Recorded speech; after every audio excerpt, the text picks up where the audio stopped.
Good morning. Welcome to Brunch. I'm your host, Egnards. Oh man, got a little bit of a sniffle this morning, so I'm hoping that doesn't stick with me any longer than it needs to, and that I'm just having allergies or whatever else. But we shall see.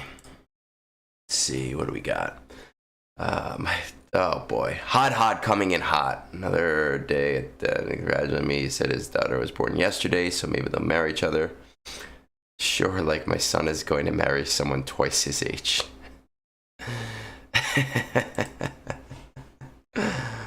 Oh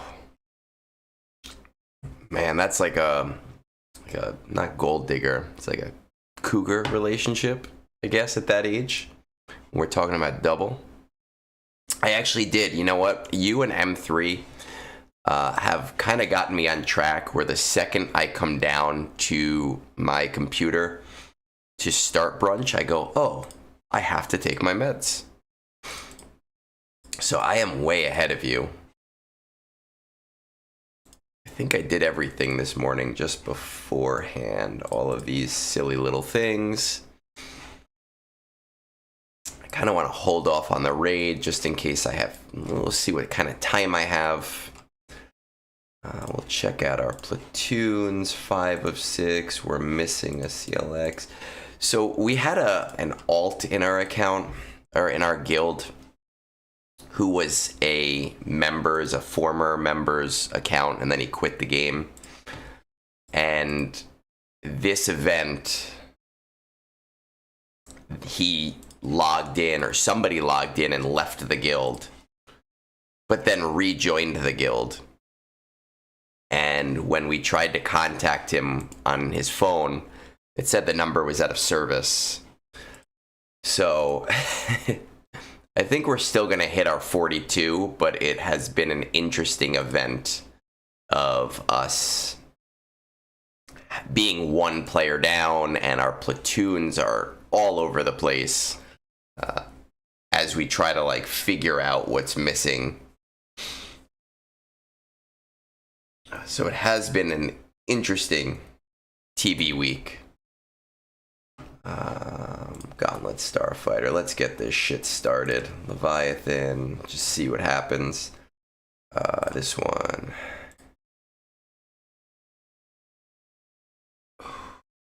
Speaking of Hell Week, man. I know some people have finished this Conquest because they're fucking mad lads and do 6 refreshes. I have had so much trouble with this Conquest. I'm at the point where I am mostly just doing the feats that are survive feats, so it's not that hard anymore. But it has not been fun. It has sucked. It has been so annoying.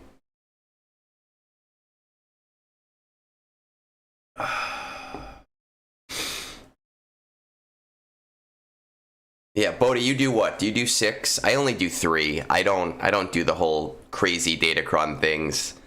But it's just been a pain in my ass. Normally by today, I'm actually completely done.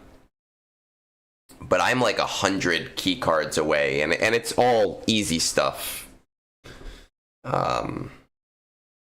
It's all just battles, not doing anything with those battles at this point.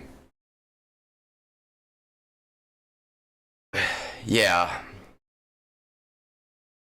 Sector 3 with that survive with Darth Vader, but then also no attackers. It's just... it's a pain in the dick. I actually was strongly considering getting the Padawan Obi-Wan Omicron. Just because with these episode passes, I am in a surplus of Omicrons right now. And it would make my life slightly easier to have it. Just in terms of time. Those first couple Doofus Ford, they were always, I mean, I knew it was always going to get harder than that, but then they made it slightly easier, right? The Quad May one was not bad at all. And the last couple have not been bad at all.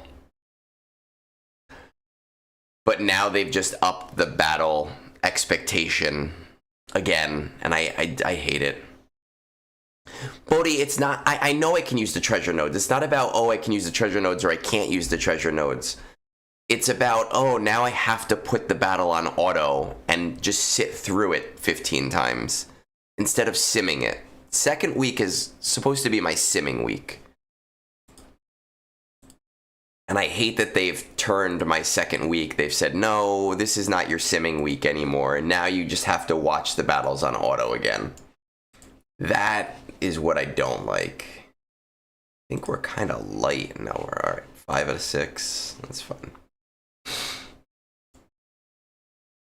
I might, man. Hot. I was strongly considering it this morning.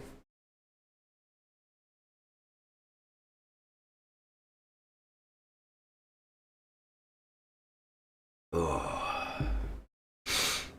And it wouldn't even make Conquest easier for me. It would reduce some. What the fuck? This is the second time where my Mandalore on auto has been weird.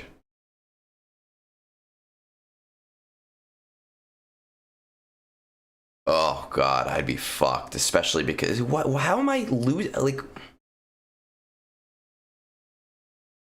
how is this team doing so poorly?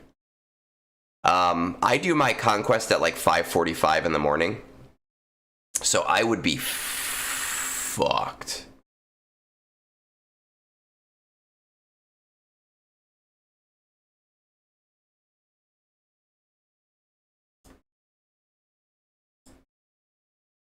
The fuck was that?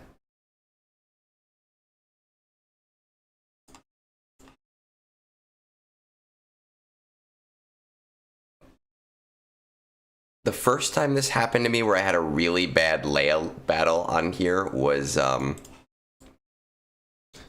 actually the TB that I had the wave war with Phil, and it was not fun at all.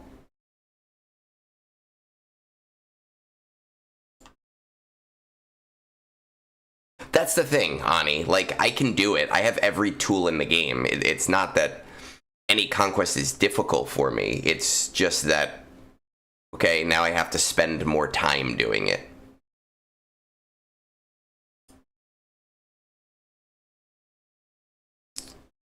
Panda, it's a good thing you made it, because I believe you're on the pretty much definite docket for today. You know, like we have our maybe ones, and then we have our definite ones. And I try to do at least 3, so I'm pretty sure you're on there. What did Phil have to do for losing? So he had to Omicron a TB character. And then he ended up R9ing that whole team because he felt like it wasn't worth it otherwise. And I also I lit a Wampa Funko Pop on fire and made him watch me do it, which was very sad for him. It's in one of, we did a TB Redux live stream where I made him watch it. Do you think the Jedi Vanguard era battle will be bearable with 2 again? You know what? The interesting thing about the Jedi Vanguard era battle is that there are only 2 characters in that era. So, for me, it seems like... For me, it seems like we're going to see something completely different. And it might actually be super player friendly in that regard, unless they change something up. So when it comes to the Jedi, I just think it's going to be interesting, is really what it comes down to, because I don't know what to expect since there's not 4 characters. Bodhi, I think, you know, I understand I think I would prefer a feat that I only had to do 2 or 3 times that was difficult and I might end up losing because there's strategy involved there. I understand why maybe that's not the case for everybody because it's very hard to scale that to players who are in the earlier game who are still trying to do feats. I obviously don't have the numbers. I don't have, you know, they're increasing this battle expectation for a reason. They have the numbers that maybe suggest the last few conquests were not good from a money standpoint. I just hate it and I'm going to complain about it. If I had lost the TB Wave War, I would have had to R9 my Wampa. And I let Phil know that if I R9'd my Wampa, it would be my life goal to make sure that I had a better modded Wampa than he had. Thankfully, I did not have to R9 my Wampa. It would have been a sad day. You know what, Bodhi? I've talked a lot about the raid recently in the last week. I'm not mad by pirates. It doesn't really bother me at all. I am concerned when it comes to the number of new characters in the raid and no release of any old characters outside of Tarkin. I am concerned by that, but I just don't believe I have enough information at this point to make a really informed opinion. So I am, you know, before I give any real judgment to the Order 66 raid, I'm reserving my judgment.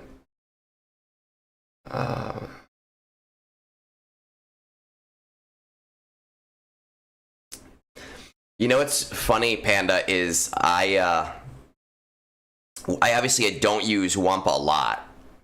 Oh, come on. There we go. I don't use Wampa a lot, but anytime I can use my solo Wampa, it's great. Like when people put Sortie on defense, it's just really nice to be able to break out your Wampa.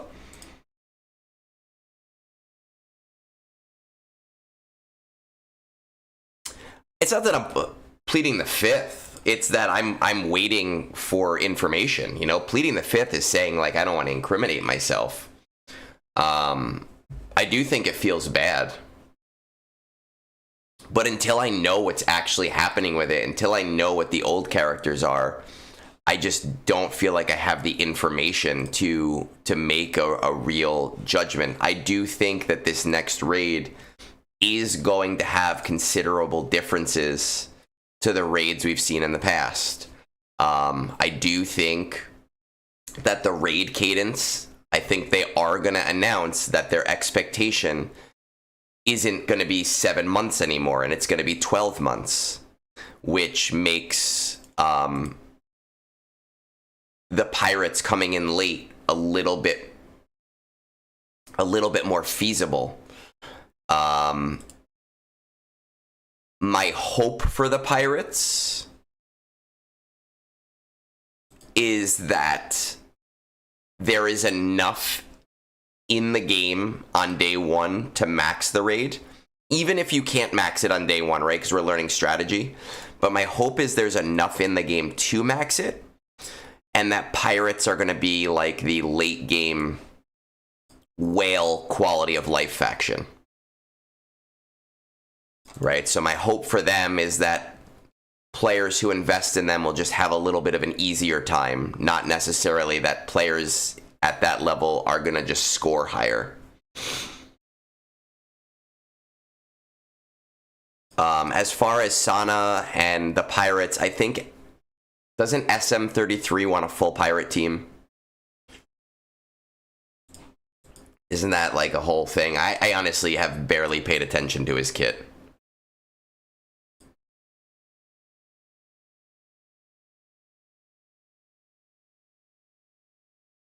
Exactly. That's why Phil and I work so well together. He runs in with the hot takes, and I say, "Hey, wait a minute, slow your roll. Let's chill and see what's gonna happen first." Just a pirate leader. I barely read kits. When they come to the game, when I have the kit, that's when I care about it.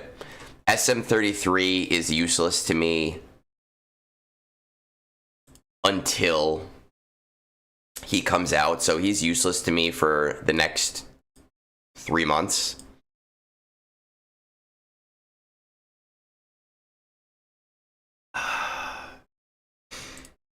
Phil actually reached out to me. He wants to do a video on something, but he's on vacation this week, so we have to wait. I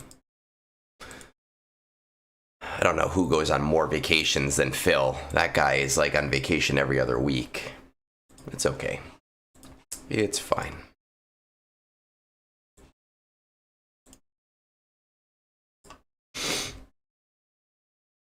We are trudging through this shit. I think next TB, depending on what our platoons look like, because we have to fix this alt character and get someone else in, but we're probably going to go to the Malachor strategy starting next event. Hey, Darthlink. I see you everywhere now, man.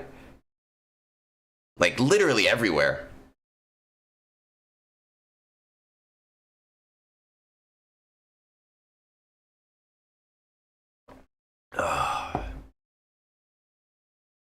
You're the new sweet sassy Molassie, who I haven't seen in a while. I haven't even seen him on Discord in a while. Let's see. My daughter was upset that it was raining. I said I wish I had a gun that could shoot the rain and make it go away. Obviously, I told her that would never work. For that, you need a rainbow. Oh, man. Yeah, it's fun to make the rounds. Anytime I can. Anytime, like, my wife goes to bed earlier, or like she's away on business, I'll pop onto Twitch and just chat with people. It's fun.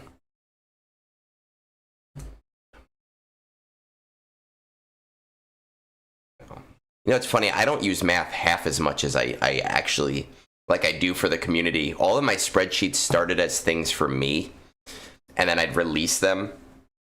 And now I mostly just wing it, and I do the math for other people.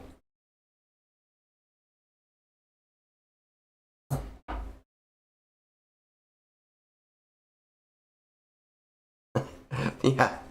I love being in Phil's member channel. I'm not even a fucking member of his channel, but I'm in there for some reason. And I just like giving him shit. Bodhi, I agree. And that's why my thought with the Pirates is that them arriving fashionably late, that it's going to be more a quality of life faction for the raid than like a really needed faction for the raid. It is going to be very strange, but at the same time, remember, we had some weird leader interactions with this current raid, where it was like, if that lead is active, then this is active. So that's another, like, kind of, hey, we don't know what to expect. And, you know, we're just going to have to see.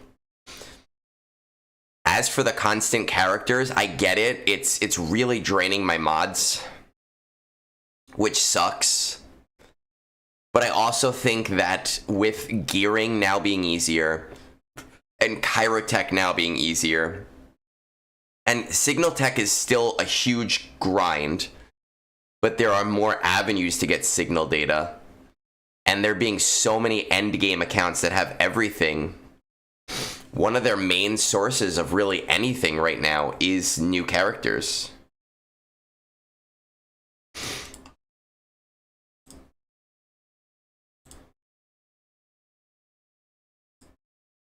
Let's see, Vandor. What are we missing on Vandor?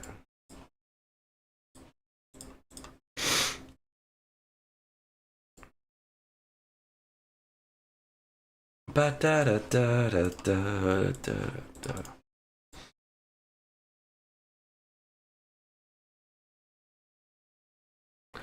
I love my lemonade stand video. It's one of my favorites. My thought process is that if you are endgame, you should at the very least be 5-starring the first marquee in any era battle. That's about 6,000 crystals. You may get unlucky and have to do another, and it'll end up being 7,299. But I think it's one of the smartest things you can do towards the end game to try and get as many shards for free as you possibly can. And I haven't done the math breakdown yet for Reddit or a video or whatever else. I do plan on doing it just to kind of show how with that 7,000 or 6,000 crystal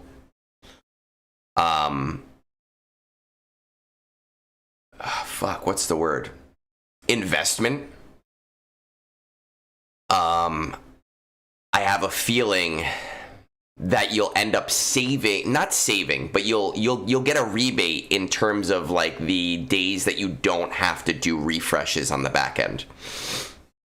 Will old era battles stay? No, this is what's happening. Every era battle gets 4 weeks of being twice a week. 4 weeks of being once a week. And then Meathead did say that after that, they would like to release them as one-off events. So that would mean, like, I don't know, maybe once a month they cycle through old ones. It's essentially their answer to us flipping out about assault battles. And I think it's... I think it was a smart move and it made sense. And as long as you're upfront about it, it you know, it is what it is. Bodhi, my thought process with them hiding the post, I have a different take on that. My thought process with them hiding the post is that it was more a factor of them releasing Smee into the game before a kit reveal came out, and they were kind of like, oh shit, right? We have this weird cadence. So I don't think it was an intentional like hide information thing. I think it was more of an embarrassment thing than anything else. No, RescuePanda, there was not a change. There was almost a change to assault battles. There was a time when Peridia Patrol came out that they released the next month's assault battle calendar, and they were like, hey, every month we're going to cycle one out now that there's 9. And they thought, like, this is fine. And we all flipped out, like, full-on flipped out. Like, what are you doing? You can't do this. And then the next month they said, okay, you know what? Our bad. We screwed up. But just so you know, in the future, we're basically going to do this, but we're going to just do it in a different way, which is what era battles are. Which is fine, because as long as I'm told in advance what to expect, I'm okay. Yeah, like kind of like Smuggler's Run. Listen, Bodhi, you're right. It did have raid information. My belief is it was not out of hiding. It was out there. It was out of an embarrassment. That was a fun post. It's probably one of my most upvoted popular posts on Reddit and most talked about on Discord. You know.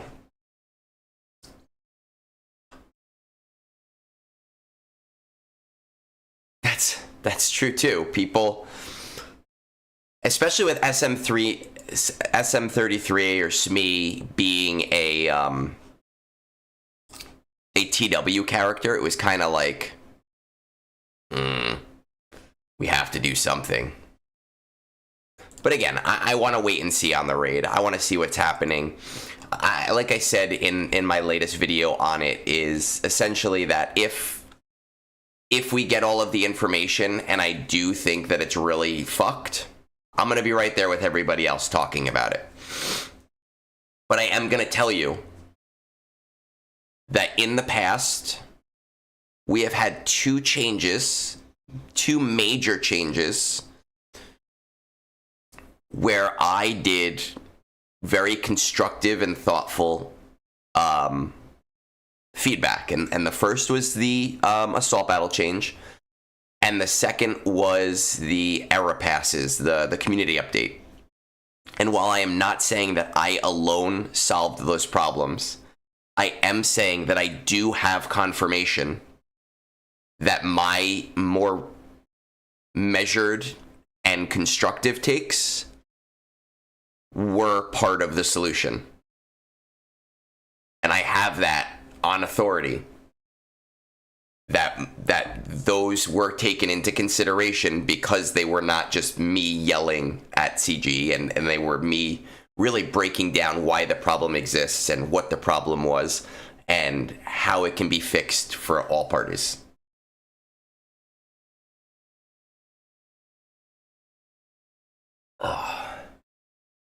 So if we get raid info and that's what happens, then that's what I'm going to be doing. And I'll be right there with everybody else trying to find a comparable and smart solution.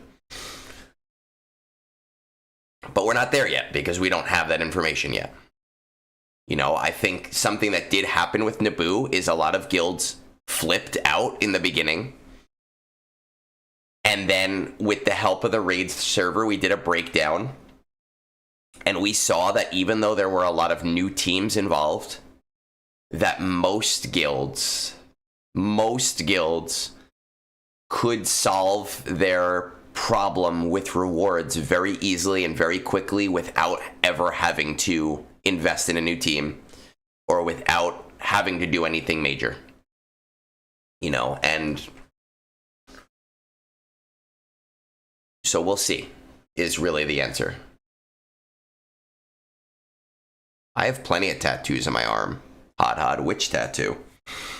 I've got ones on this side. I've got a bunch on this side.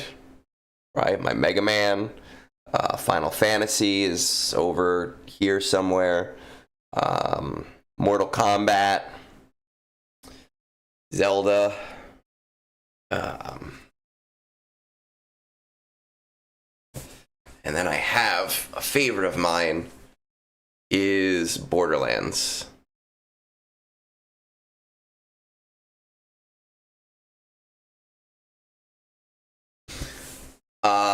Nee, are you talking about the $10 offer on the Hyperdrive bundle? Because I will tell you right now that if I could buy that Hyperdrive bundle again, I would.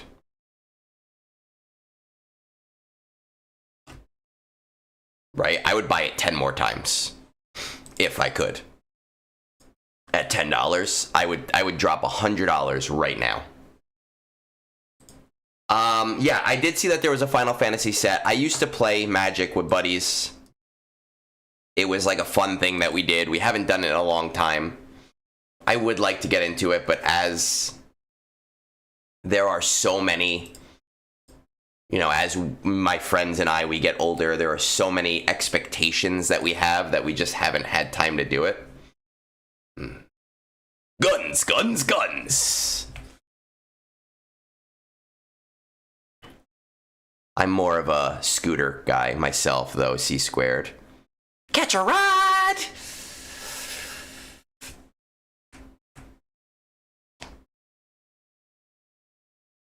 So, you want to hear a story? Yeah, this is I call it my sticker sleeve of gaming and pop culture stuff.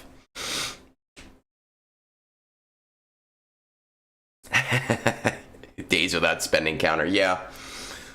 I feel that too. My days without spending counter has not hit 100 days at all. It just,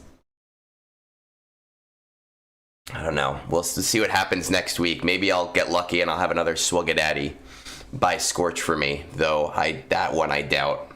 That one I think I'm going to have to slow farm.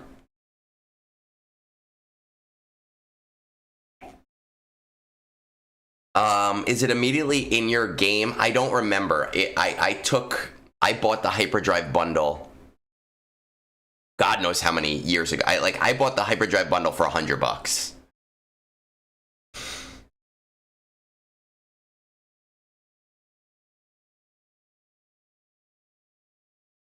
Owie Hero, you know, what's funny with the Padawan Omicron is I did a whole video breakdown on how I thought that the Omicron was a trap, just like Claptrap. And I did a breakdown of how it works and how it looks in every conquest in the past. I think there is a very small subsection of people that really significantly benefit from it. In like the 4 to maybe 7 million range. I think at my level, at 13 million, it's really just a quality of life time thing now. And I have the resources now to make that investment without really necessarily worrying. Okay. Let's see.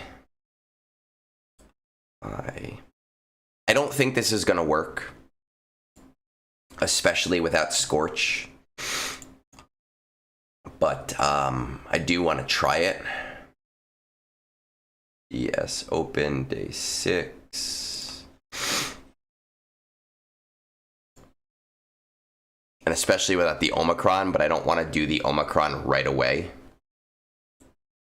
I want to get some, once Scorch is out, I want to get some data on it without Scorch.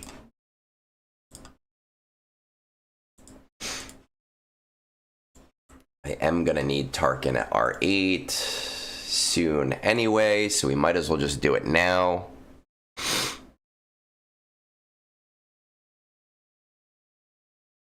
Well, that's the thing, C-Squared. I think it's just about saving time and effort.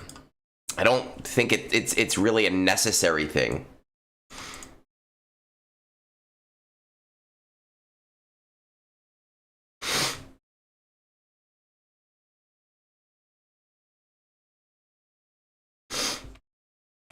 So let's see how this does.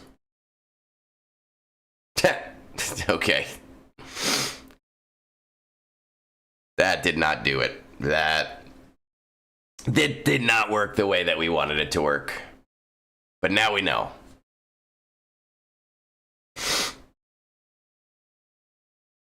Maybe with the Omicron.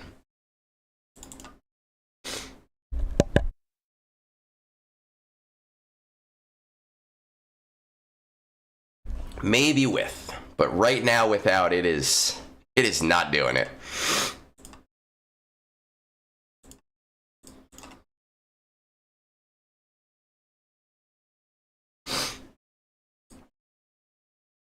Well, when you're at my level, Owie, man, I'm really sneezy right now. When you're at my level, oh my god, the survive feats,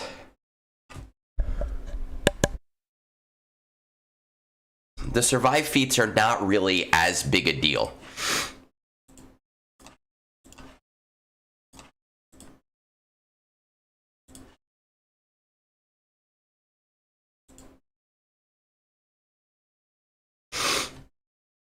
You know, there are just so many ways for me to do that.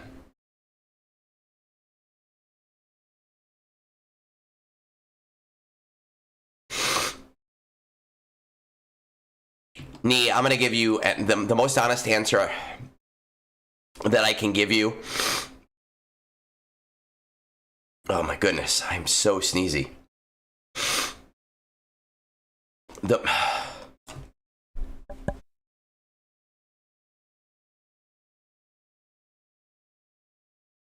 most honest answer I can give you is that I see so many rosters that, like, the second I am done with the review, I just don't fully remember every roster. But you are at a point in the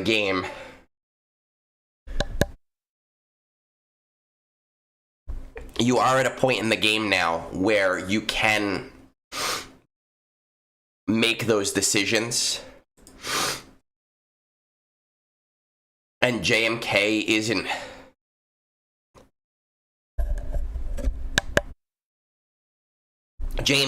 necessarily a high priority GL. So yeah, you probably can go for Lord Vader, especially having that bundle.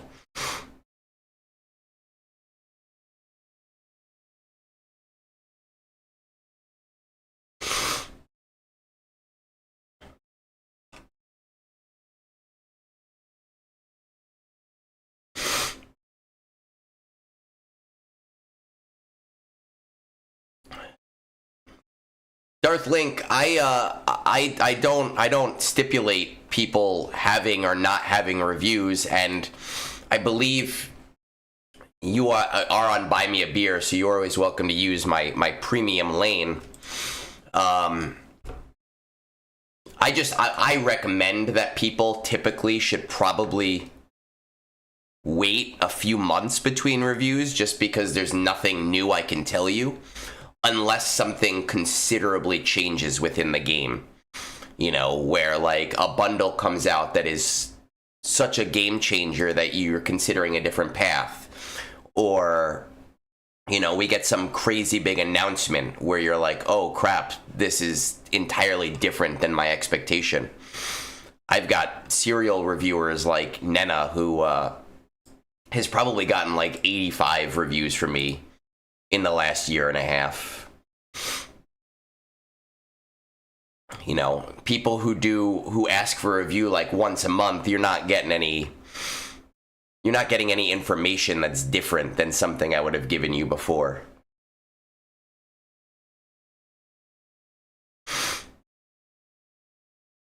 Ooh.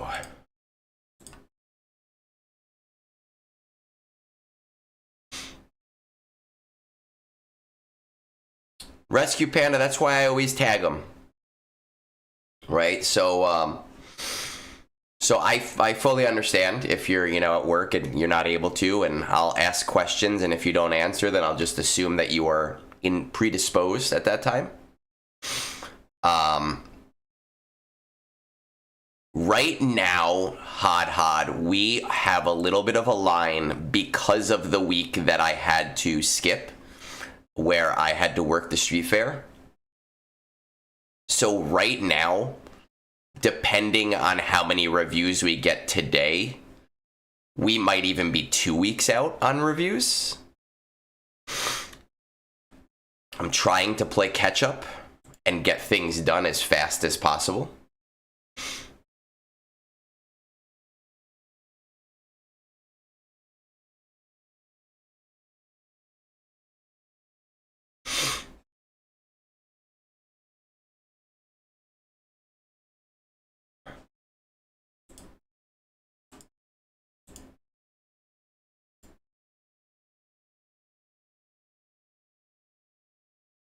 Yeah, as long as you feel like there might be a fundamental change, or you're like towards the end of the advice that I gave you, you know, then it becomes, oh, okay, it makes sense to do it. Otherwise, you're really just wasting your own time. Yeah, that's why it's important to get those reviews in early, because then I go down that line and, you know, I never know. Sometimes I get like 6 requests in a day, and sometimes it takes a week and I don't have a request all week, and we never know.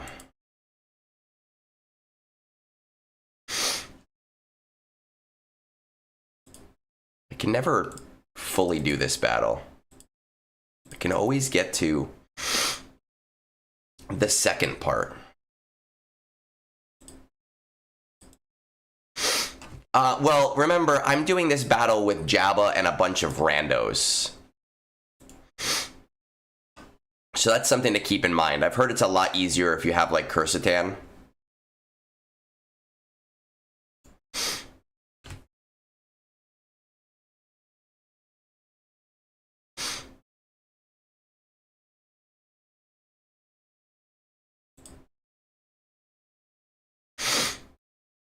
Like, it's not like I'm using a team that's really Jabba designed.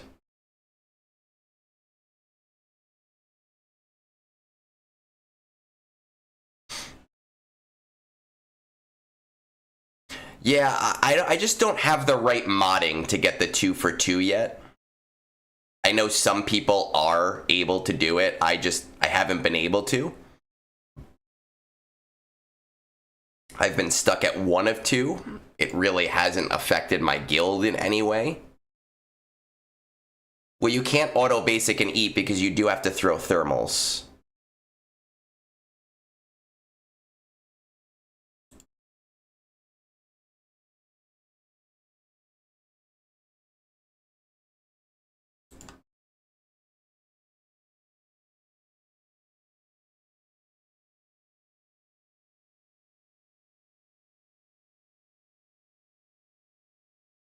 I'm going to try to throw a thermal and hope.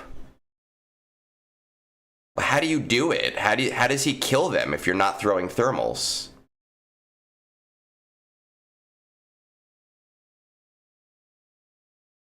Ah, that sucks. Oh, you just use the alt? Interesting. I've heard the opposite. I've heard never use the alt. I know that the eat one-shots, but then you redo your thermals, and then your shit, they're not dying again.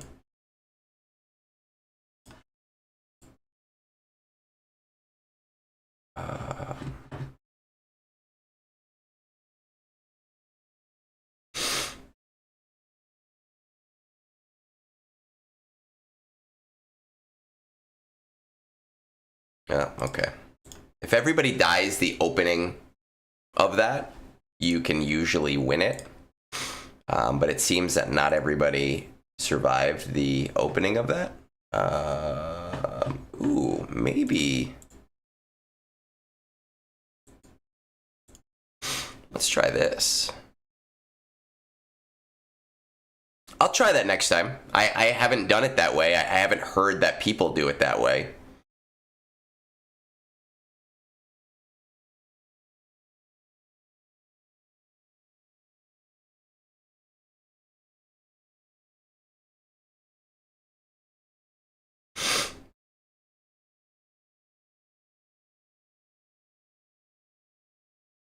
Hey, Allie. Good morning. Ooh. Yeah, give me a like. Give me a Prime sub. All you fuckers. I know you're all Prime subscribers. What would be your opinion on if they added a new character with MK3 tokens? That's why they're using so many new teams in the new raid. Man, I think that would be rough. I rely on those MK3 tokens for raid, for relic materials. What I do think they should do, and I believe I talked to Logan about this in a Tales episode. But basically, with each raid, there would be a raid character. So let's say the featured team is Jedi, right? Which it is with Vanguard and Mace Windu. And so that's like the featured team. It does great. And now, let's say there's like, let's just go with the clones. I don't know. And the clone team does fine. When a raid releases, like Order 66, there would be a raid character. And you would get raid character shards based on your reward box. And it would kind of be based on time. So if you're maxing the raid, you would get the raid character in like 3 months. If you are at the very bottom of the raid, doing the first box, you would get the raid character by the time the raid is done. And that raid character would be a character that would be like a big quality of life increase during the raid. Right? So if you're maxing the raid and it takes a ton of effort, Now you have this new character after 2-3 months who will be useful in other game modes. But if you gear them up or whatever, now that team will be effectively like an auto team, and it'll be a huge quality of life shift. And now the players at the lower end who won't get that character for a year, they still will have a useful character. It just won't help them with the raid. That's what I think they should do with raid characters. And yes, the Omicron for Merrick, he does insane stuff. He does a ton of damage on Purge. I am going to run a hot bot. Let's see. Oh, no, actually. My other...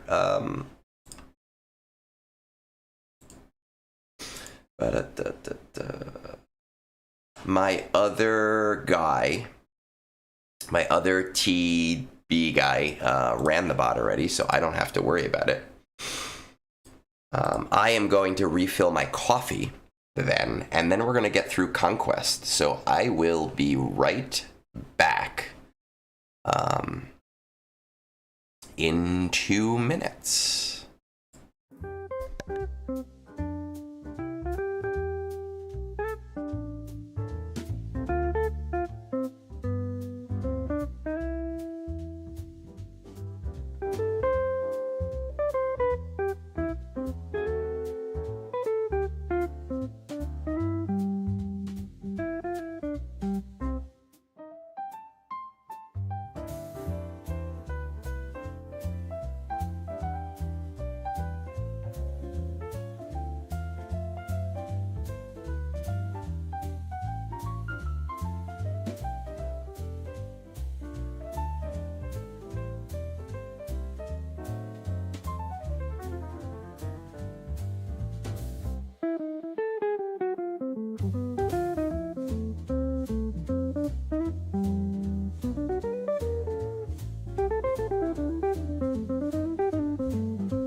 Back a little earlier than I expected, so that's nice. Let's see, it's 8 a.m., which means I can get my stuff again.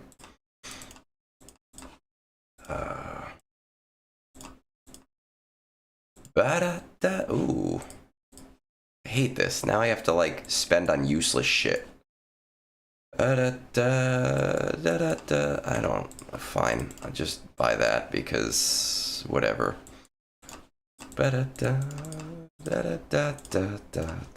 Like, who buys shit in 2s? Come on.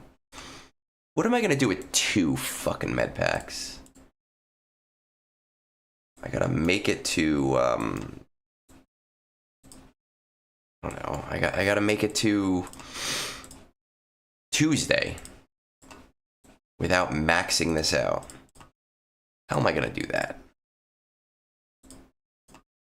I might even have to buy chromium transistors, which is ridiculous. Who buys chromium transistors?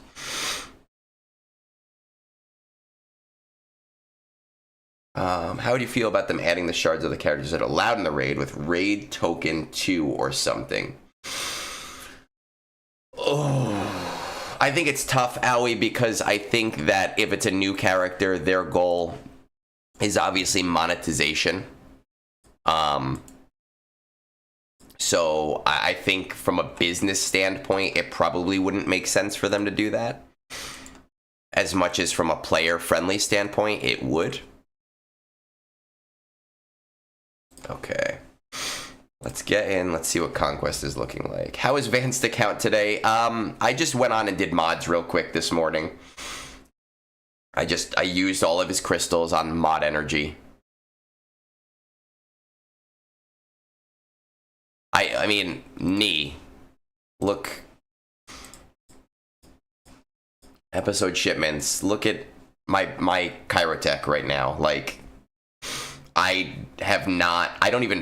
don't refresh normal energy anymore. I don't buy Chirotech with any of my energies or my currencies anymore. Critical damage down, 2 bad batch. Okay, so we just have to run shit on auto, really. Oh, I guess I can do these battles first, right? Because might as well just do them first.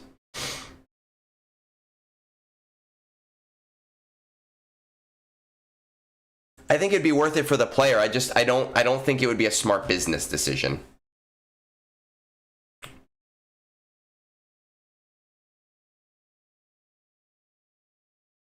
Once you are towards the end game and you have Mandalore and Zepho unlocked, they just add up. You just get Kyrotech. It just slowly and slowly and slowly builds. I have every character is at G12.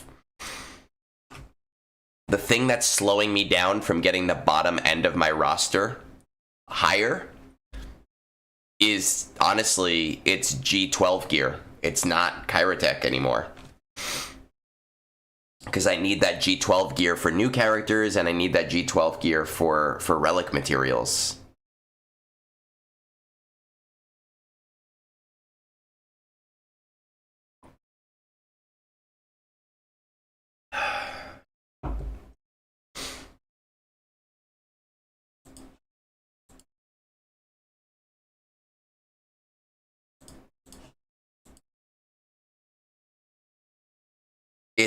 There is a future where you don't have to worry about Kyrotech anymore. It's a very nice future when you get to that point. When you're at that point, it feels good. It feels real good. It's like burning a Wampa good. Ha! Mortal Kombat. Mortal Kombat's one of my favorite gaming properties, honestly. I hated the new one, though. I bought the game and I sold it within a week. I was not a fan. But no, I don't need the finishers. I have never had to farm finishers, ever.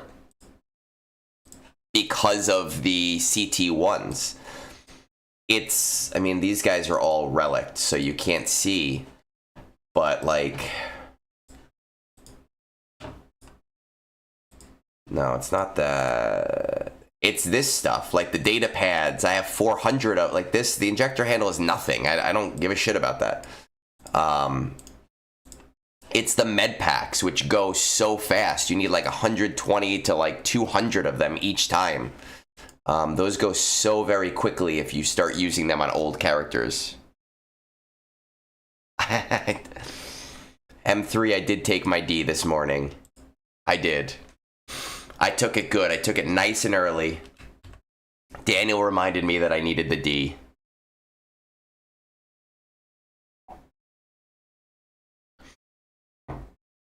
I grew up a Sub-Zero fan. I was a huge, huge Sub-Zero fan. I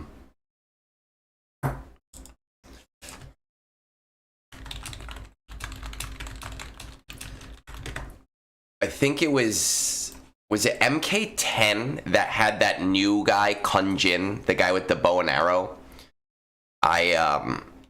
When MK10 came out, maybe it was MK11, but I think it was 10, I started using him. And I remembered playing online once, and he's a guy with a bow and arrow, so you keep your enemy away, right? You do like the high jump shot, the low jump shot, the middle, the freeze arrows. And I remember one match playing against a guy on I think it was the PS4 at the time. And he got so pissed off at me because he could not get near me.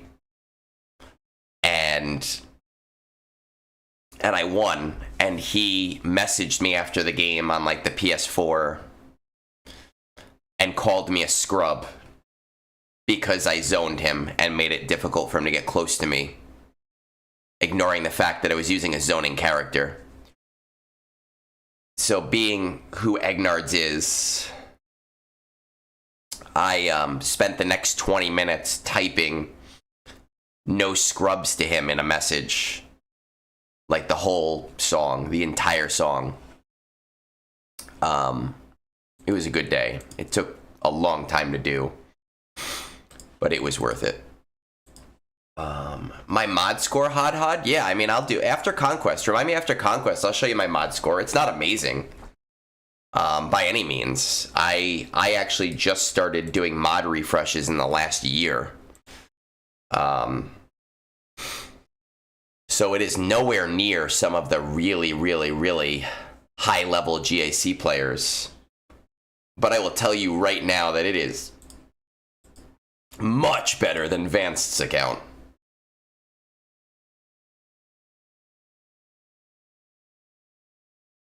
Morning, No Knuckles.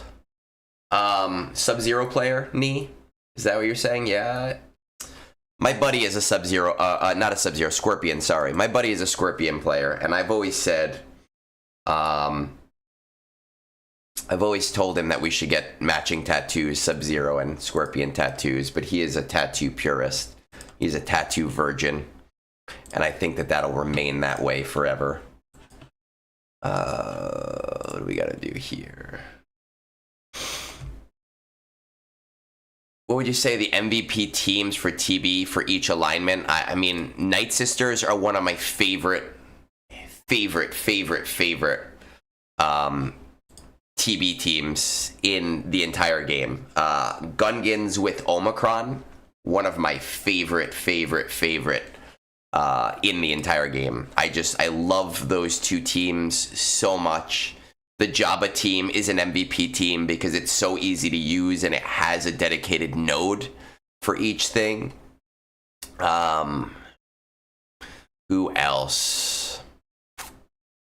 Inquisitors are just an amazing team for TB as well. We need 3 more of these battles, right? Let's do this here.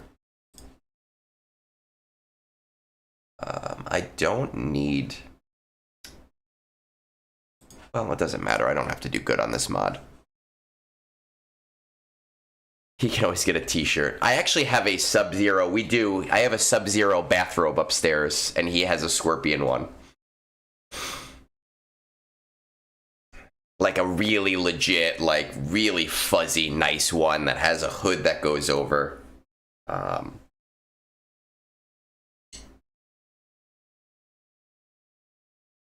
What kind of mod score do you... I honestly don't know. I don't know. We're going to find out what mine is after Conquest. I've looked at mine before. I just don't look often enough to remember it.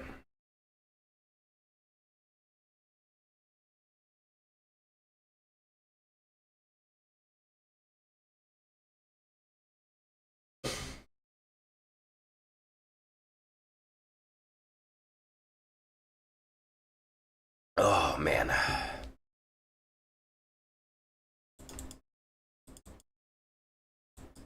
I'm actually kind of worried about Lord Vader surviving these battles. Maybe we do Inquisitors.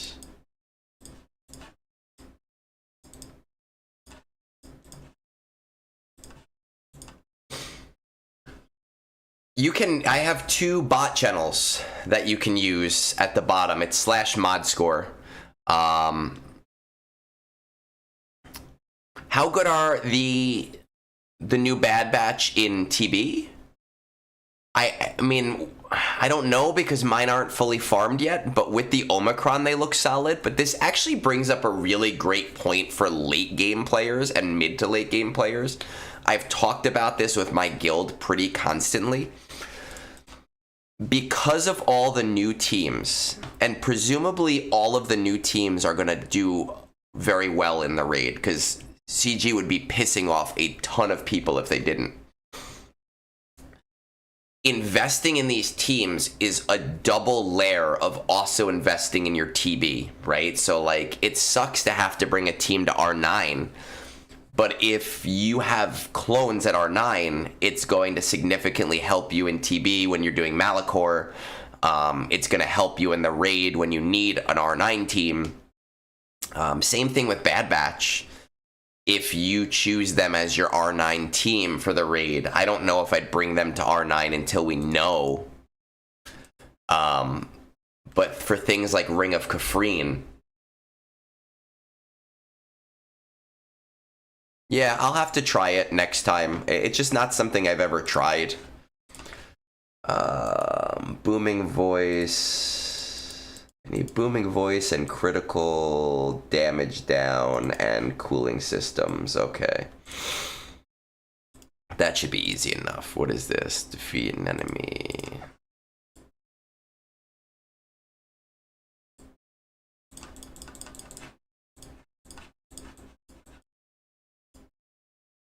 Smuggler. Scoundrels. I need... Where are you? Jedi. Let's get some past turns around for booming voice.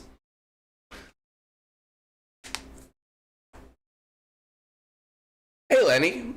Oh my god. Well, every guild is different, obviously, right, Red? Like, so you're at a different level of the game where you don't need an R9 team yet. You know, for me,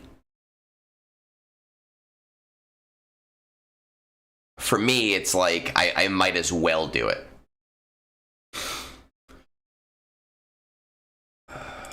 Let's switch back over to you.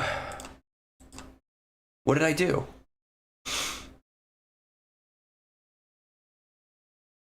Why are we saying damn it to me? The fuck did I do wrong?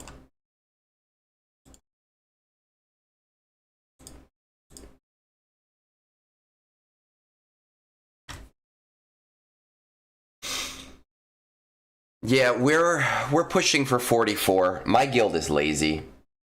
We have a lot of lazy people in there. If there's any people from my guild here now, you better not be the lazy ones.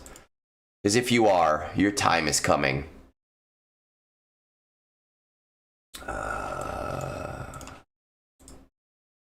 Win with Hu Yang survive. I wonder if I can do this with... Let's find out. I think they're low. So it might not work. They're like 40%. No, we're not going to do that. Yeah, we're not doing... What am I missing here? Batcher surviving. Batcher surviving is not the worst thing in the world.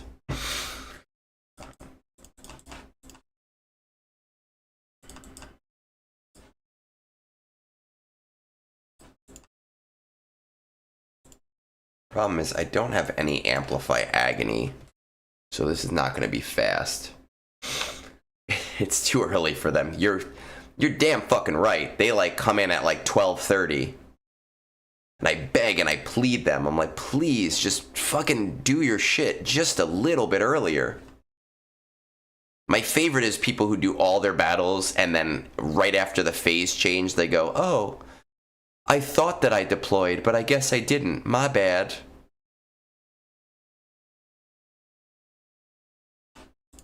Pisses me off every fucking time. My GP, I'm 13.1 million.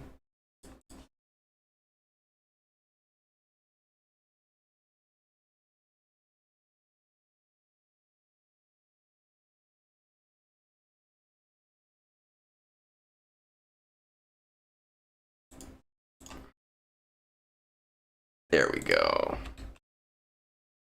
Perfect. Oh, God. M3, that sucks, man. I'm sorry. One thing to note, though, just double check. Maybe they had the minor bug that makes it so that it looks like there are no...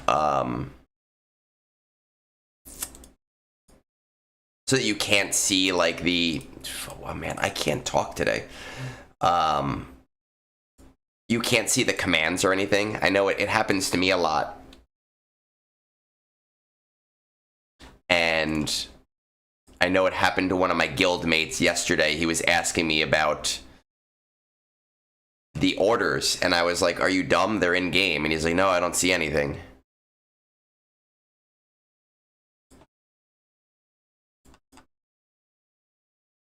I could try it, Ashra. I could. I just figured I'd do it tomorrow when my Oh shit, I'm forgetting words. When my Spectre team has, you know, stamina back. Because, like, I'm not in a rush to finish this stuff. We win, like, 60% of our TWs. We're by no means a TW competitive guild at all. Even a little bit.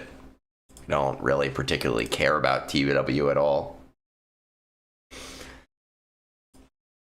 If I ever were to leave my guild, I would never be an officer again. Ever. I have had other guilds talk to me, and with friends in them. Phil has been trying to recruit me for months. And they always make the mistake of going, oh, you could help us bring the guild and, like, do better. And I'm like, I don't think you understand that if I were to ever leave, I want nothing to do with leadership.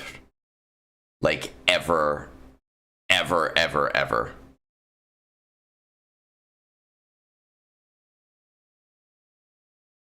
Did they? Nice. I don't really pay attention to the other guilds. I talk to J-Dubs sometimes.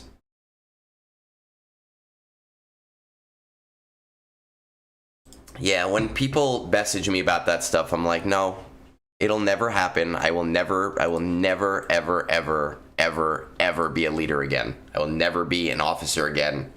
I want to sit in a guild that has somebody smart in it and they can handle it, because I am so tired of it. I'm so tired of having to baby people. I'm so tired of having to, like,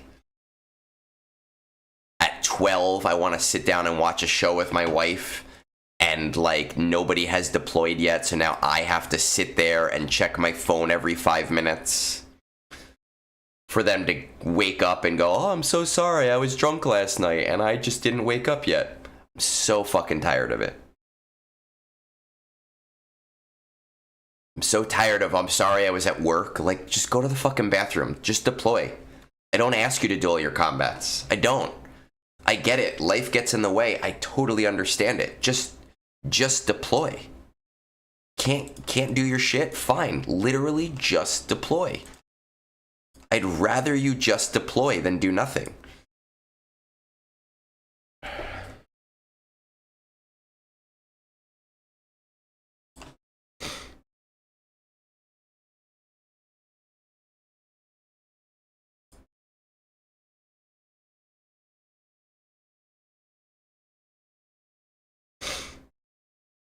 Five minutes? It takes 30 seconds to deploy. 30 seconds. And if you can't have your phone out at work, go to the fucking bathroom. Just go into the bathroom, deploy, and then pee, and you're done. You're good. You're fine. If you know that you're normally busy at work too, before you go to work, deploy. Like, it's not that hard. It doesn't take that much expectation. And listen, if you're in the early game, I get it. Like, I understand. But if you're in the late game, you have to understand that there are 50 people, 49 other people who are fully engaged in the game relying on you.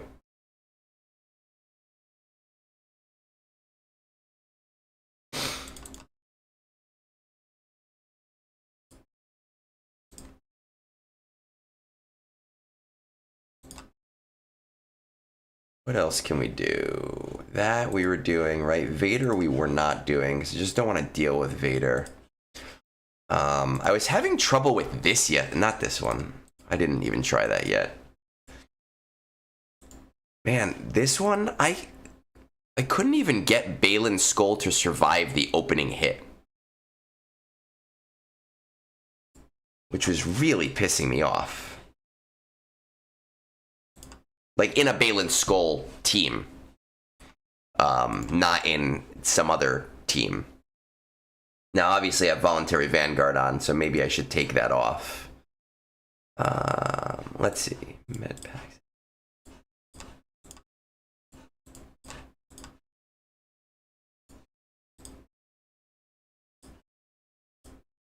did change my... Let's see. Mercs. Ba-da-da. Oh, let's do Quercetan. Maybe that'll help.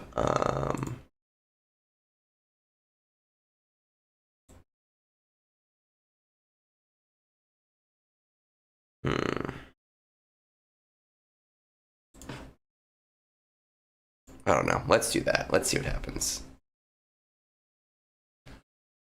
Oh, God. TW, don't get me fucking started. Oh, maybe that'll help. Because now Quercetan is the one that's marked.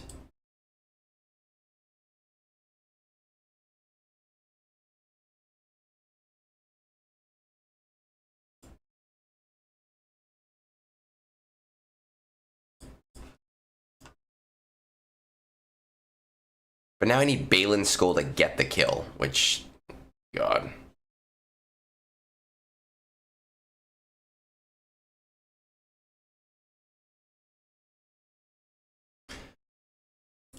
I'm worried that Shin is gonna kill him.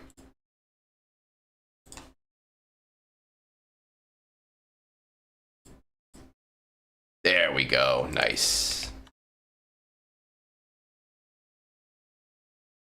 Perfect. Beautiful.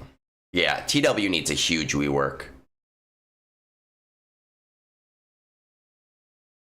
I'm not I haven't even tried it with Crosshair yet. I just tried it with Balin last night, though I had different discs on. 591. What are we still missing that I'm so low? Booming voice will get me there. So really it's about, I have this. So it's about doing these feats. Defeat an enemy with a Spectre attacker. So I can do that tomorrow when my Spectre has stamina left. Stamina again. That's done. What is this? Win with Omega Fugitive surviving. That I should be able to do. Win with Hunter Mercenary surviving. That shouldn't be too hard.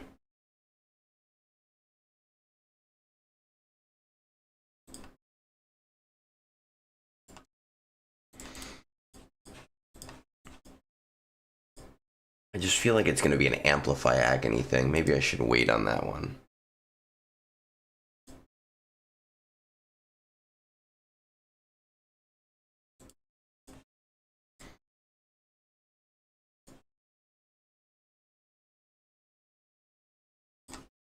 Okay. Inventory. No, not inventory. Health. I don't know if this is going to work either. Let's see.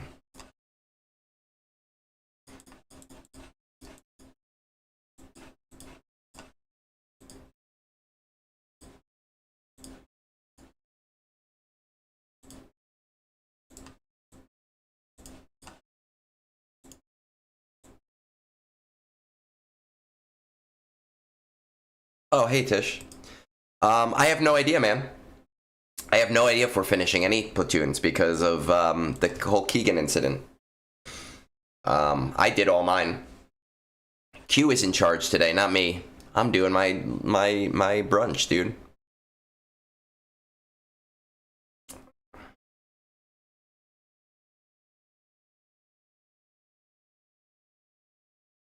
I don't even know what the fuck is going on in TB. I finished that an hour ago.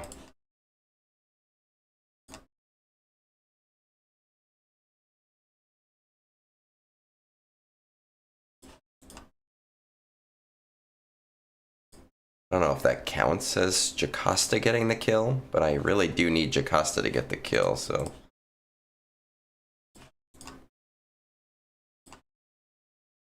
There we go. Yeah, man, I have no idea. I love you too, but that's a Q thing. Ask Q. He'll know. We went to go see I don't know what it was called, like Fight or Flight yesterday. Let me see. I'll look it up on my phone. Josh Hartnett movie. We saw that yesterday. What is it called?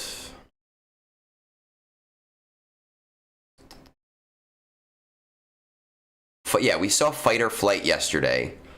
And it was basically Bullet Train on a plane. It wasn't great. It was okay.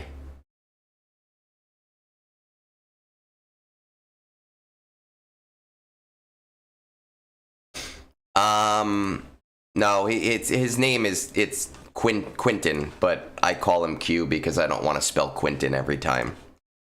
But it would be dope if he was from the Q continuum. Okay, so that'll get me to 620.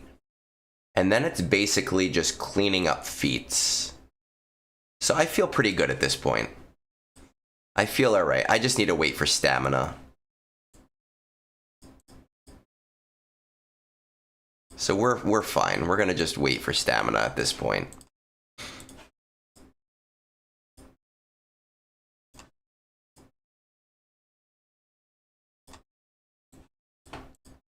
Nice. My guild, hey Vance, my guild gets 42. I'm hoping to do 44 soon. What are we missing here? We're missing a CLS. Okay.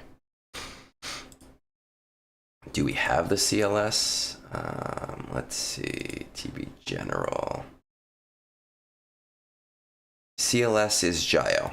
So, yeah. So, come on, Jayo. Fucking do your shit.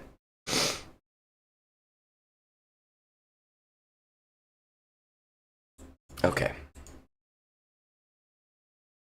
Now, we do 42. We're hoping for 44 very soon. All right. So we finished our in-game stuff. We will head over to the reviews in just... My guild leader messaged me on Discord, and then he was like, I'm coming onto your stream because you're not answering. So I'm just going to go take a very fast bathroom break, and then we will get into the reviews that we have today. Yeah, so Keegan probably had the other CLS. All right, I will be right back.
All right.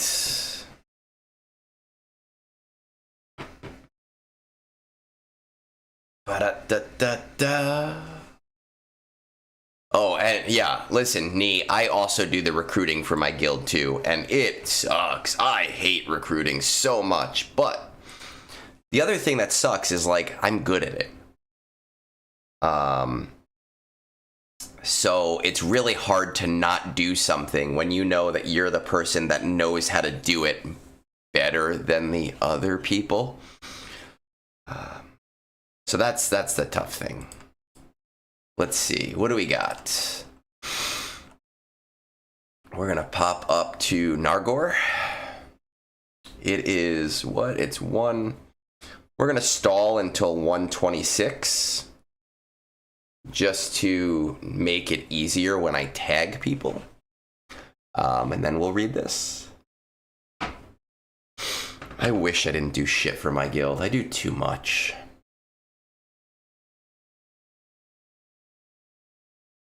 Man, Ben is amazing on a raid team, and I would give him everything. That is my 2 cents. We are at 126. Nargor, type of review, regular review. Top 20 of Fleet Arena's 18 executors and P1. He has a 6-star executor, 1 Leviathan. Are you coordinating? No. Tried a few times, get top 2 to 3. All right, so you tried, it didn't work out, but you're still getting what you need, which is fine. You're doing CT3 on most of these. Secrets and Shadows CT1, Fanatical Devotion, nothing yet. Duel of the Fates R9, perfect, love it. It kills me every time I see someone not doing that. What are you currently working on? Jabba first, Sharded. Sharded Jedi Knight Cal Kestis for Zepho. Wrote 2-4 BKM requirements are 7, other 2 are sharded. Man, sharded as a word just does its thing. Also, bow and armor are sharded. How many fucking times are we going to say the word sharded today? Are you dead set on continuing with the current farms you're doing? Quite much. I should unlock Jabba in 1 to 2 weeks, so we might see Jabba, because this is from 429. Pushing for Zepho Mandalore. I am free to play and will continue being so. If I start spending money on anything, I know I will lose interest faster than my dog eats a piece of hot dog. I started this account with Executor in mind, got sidetracked with Malik, Luke, CLS. Mods are a bit all over the place. How highly do you value efficiency versus fun farms? I dislike the sequel movies, so I'll not go for SLKR or C. Ooh, it's rough because SLKR is such a great farm. I get it, though. Luke is forgiven. Shards for any important characters. Only reached 4 million GP before this conquest. Managed 3rd best chest on my first hard conquest. And fully cleared all PG. Not 3-star, but every node. I gotta tell you, man. If you're only around 4 million, just based on what you're telling me, it's a rather impressive account. So kudos to that. No, SLKR is a good farm now. Here's the thing. JML Jabba, infinitely more important. SLKR with Dark Ray is just awesome. And even without Dark Ray, he's really solid on offense. I don't think he's a major priority for people unless you get a Lightspeed bundle or you're towards the later half of the mid-game. This player is probably not going to have Dark Ray for a little while, so it's not like the biggest deal in the world. Shard your gas hole. Oh my god. All right, let's see. Let's stop being fucking children. Let's see. Discord. Swugga.gg. Nargor. Where is... Here it is. So 4.2 million. We're doing fine. You said you're hitting 2 to 3, which is nice. You do have Jabba now, which is also nice. Let's see how we're coming along on that Bo-Katan farm. Actually, we can do that. Let's do... Because the Cal Kestis thing is a little tougher. So we have Cal is at 1, Seer is at 1, Marin's at G12, Smart, Saw is at 6, and Tarful is... Okay.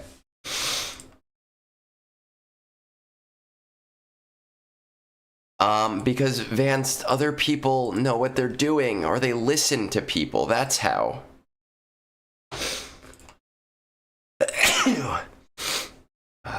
Let's see. Bo-Katan. So we're missing Paz and Ig. Yeah, I mean, I will say the rote farms are really nice. It makes life so much easier to have them. So definitely continue down that path more than anything else.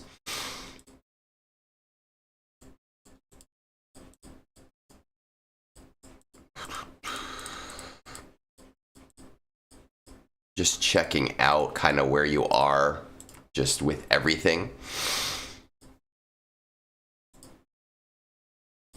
Yeah, and Vance, the thing is, you don't really even play your... Every time I log into your account, all of your energies are maxed out. Stop doing that. Okay, let's see what we got here in this collection then. 1 GL. Jabba as a first GL. Man, and Duel of the Fates already done. Like, that is awesome. Like, so awesome.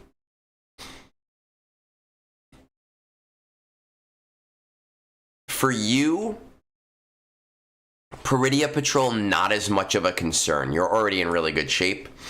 Keep them at 5 stars. Let them level themselves up every month right now for a little while. You have bigger, more important fish to fry.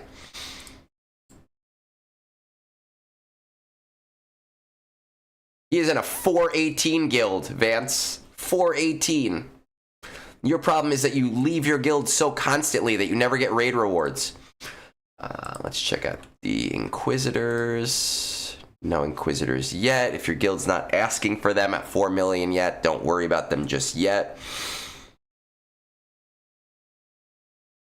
Malik, Luke, CLS. Okay. I think you have like a super easy review, to be completely honest, Nargor. I know you don't like the sequels, but you did stress that Luke is redeemed, right? Luke is forgiven. I really am very firmly in the camp that Jabba and JML should always be farmed in tandem, one after the other. And if you already have Jabba and Jedi Knight Luke, you have the hardest part of a Jedi Master Luke farm. I just think that he is an incredibly important farm for players. He's not going to help you in... he's not going to help you much in terms of your assault battles. It will help you. Actually, you have... Yeah, you did your ground war at CT3. So it's not going to really help you in assault battles, but it's going to give you a nice Jedi split for Rote and being able to use those teams. It's going to really help you to make your Conquest a lot easier, and you've already done the hardest parts of the farm. I think that you should probably finish... Well, let's see. Let me go back to this and let's check. What are we on the shards? Okay, so your Mon Mothma, you still need to shard up. Rey, you might be angry about because you'll have to get Jedi training Rey. Let's check out where this is. So you don't even have Mon Mothma unlocked yet. So while you're working on sharding Mon Mothma, you can be working on finishing up your Jedi Knight Cal Kestis, and you can work on finishing up your Bo-Katan. Hey, The Burn. Cheers, buddy. How's it going? So while you're working on the shards for that, for Jedi Master Luke, you can finish the 2 farms that you're currently working on, right? So Bo-Katan and Jedi Knight Cal Kestis.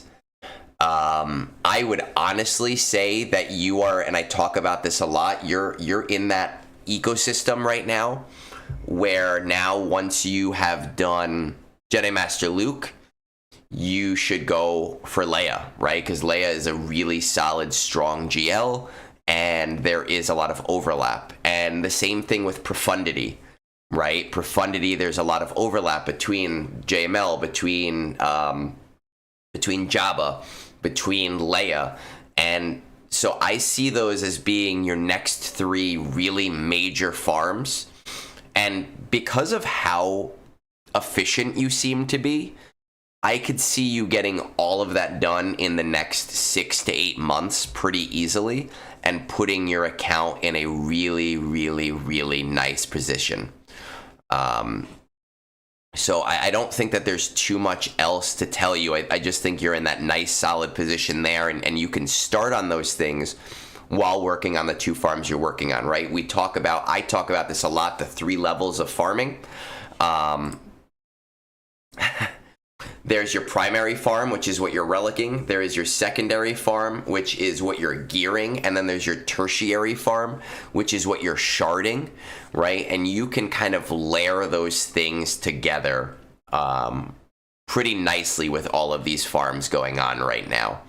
Yeah, man, we have like little... I have another one that we haven't used in a while. Little toppers that we've been using. Where is it? Where's my other one? Alerts, right? They're alerts. We have our Jabba counter, which we haven't used in a while because it was a joke that isn't really funny anymore.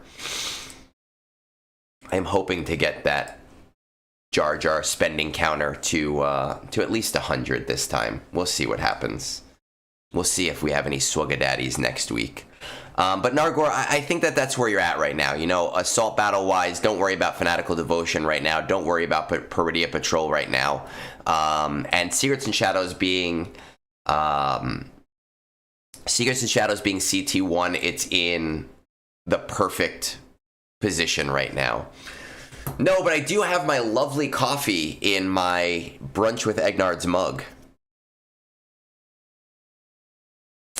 It's actually only 9 a.m. here. I am in New Jersey. I sometimes do have a mimosa or a screwdriver when I do brunch. I don't always do it. I'm not feeling super great today, so I'm not doing it.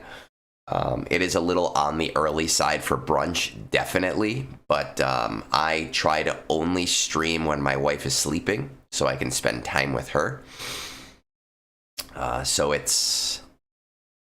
You know, so we call it brunch to have some fun. But Nargor, I think that's where we're going with your account, right? It's super simple. There's nothing too crazy that you have to worry about. Let's go on to Tonik, right? And come in. Yeah, that's my whole thing, man, is once I start to hear my wife stirring, I go, okay, I'm done for the day. Where is my Discord? Why? Oh, because I'm pressing the wrong thing. Though she's going on more business trips lately, so I've had more opportunity to stream without missing time with her. Which is, you know, it has been what it's been. I don't obviously want her to not be home because I enjoy my time with her. Tonik. 5-6. Okay, we're catching up. It is we're going to do again, 139. There they are. We're going to wait till 139 anyway, so 15 seconds before I start talking about your account. Just to make the timestamps easier. And we have we have hit a milestone for brunch. We have 60 people here right now. That is a new brunch record between YouTube and Twitch, between the 2 avenues. We normally manage around 40. So good job, guys. Congratulations to everybody who woke up early to set the Egnards record for brunch. All right, let's see. Yeah, Nargor's fucking account was solid. For 4 million, really, really solid. Let's see. Apologize for the extra information. I always like extra information. It's always better to have more information. Top 20 of your fleet, Leviathans with dagger, wasn't able to get any responses from top members. That kind of sucks. You still have to fight over it. We need 69. But you're hitting first, right? You're hitting top 5 at least, I'm assuming, Tonik.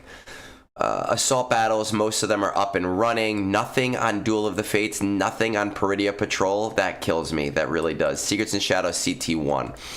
Just finished my last grind from the review and completed Gungans, Leia, JMK, Bo-Katan, R7, Sierra, and Jedi Knight Cal Kestis. Was looking to take a small break from big grinds like Baylan, LV, Ahsoka, and see if it's worth rounding out the roster. I just keep feeling like I never get these teams done. If I keep chasing new shinies, been slacking in my raid attempts, but that's a different issue. Are you dead set on continuing? No, I definitely want what's best for my squad. How highly do you value efficiency? Efficiency, but my gear mats are definitely burning a hole in my pocket. Are there any favorite characters? Cup is R9. Listen, that R9 Cup bundle, awesome. Like, super awesome. Allie, you gotta start somewhere, right? My first stream, having 3 people on your first stream is honestly pretty damn good. Most people talk into a void on their first stream. Okay, all right, so that should be a minor focus for that. Are there any favorite shards for important proving grounds? Usually unlock the first or second conquest. Link to an imager of possible teams I'm working on as of 5:15. Oh, so you've been updating this. Awesome. If I was to level all these tunes, this is where I currently am at gear-wise. Teams that I could build but need gear and their Zetas. So let's see. This is popping up on here. Love the... Oh my god, I can't read this. My eyes are bad. Let's see what we got going on. Ba-da-da-da-da-da. No Malia, no Afra. No Queenie, interesting. Okay. Okay, we're gonna leave this in the background, and we're gonna check out your guild. You're in a 538 guild. Your not your GP. What are you guys doing on the raid? Not doing crazy good on the raid, so you probably aren't gonna need to heavy prioritize the new raid. Right, you're gonna most likely need to score around 2 to 3 million in order to average out the same thing that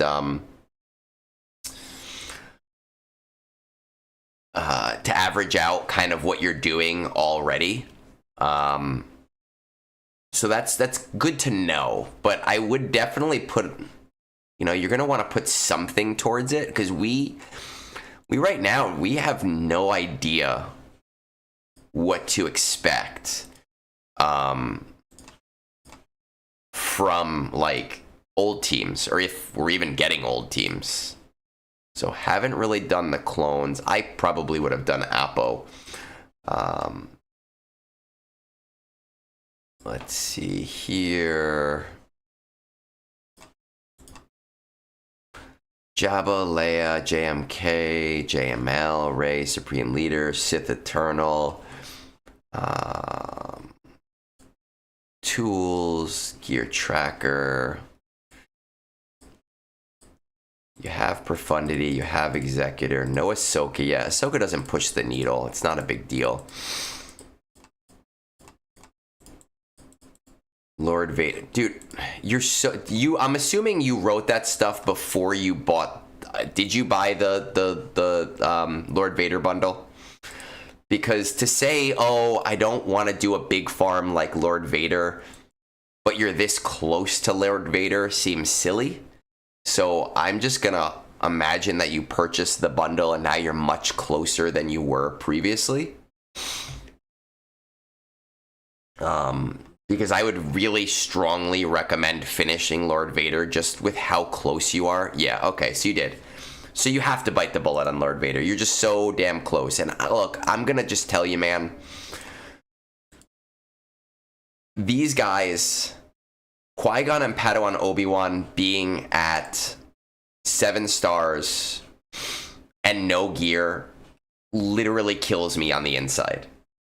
It hurts me to my very soul. Ali, I have no problem with you posting your Twitch link. I appreciate the respect there. I know it's like Twitch etiquette. I don't have a problem at all. I'm all about like helping people out. So please, by all means. I've said this before. I will say it again. This game is a marathon. This game is something we play for years. I've been playing for 9 years at this point. The ROI on R9ing Master Qui-Gon and Padawan Obi-Wan is roughly a year.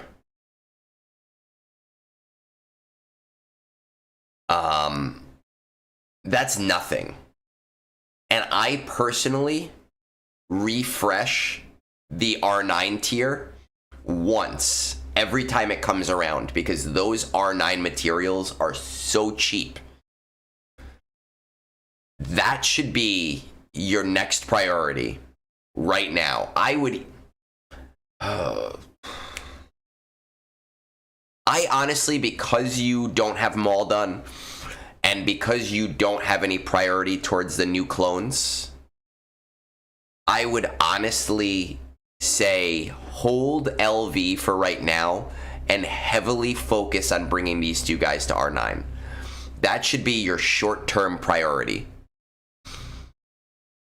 Now, you have Quad May, I think, right? And like, whether or not you want to do Quad May, I personally think that it is worth bringing her at least to R5 because you'll have a pretty nice GAC team, though it probably will not do as well on defense at just R5. But if you're going to bring those two to R9, I probably would try to bring her up as well just to have a team. Well, that's what I mean, Tonik. He's not done. He's not geared yet. But those two need to be your priority. Quad May optional. I would say strongly towards yes, you might as well do it because it is a core GAC team. But those two are not optional at all. Once you have finished those, then work on your Lord Vader. Right? Once you have finished these two guys, finish and go gung-ho into your Lord Vader because Lord Vader you're so close to. And that is when you're going to also relic your Maul because you have a while until you're going to have the clones. So you're going to want to have something that's pretty nice that can go with him and make him usable. In terms of this stuff,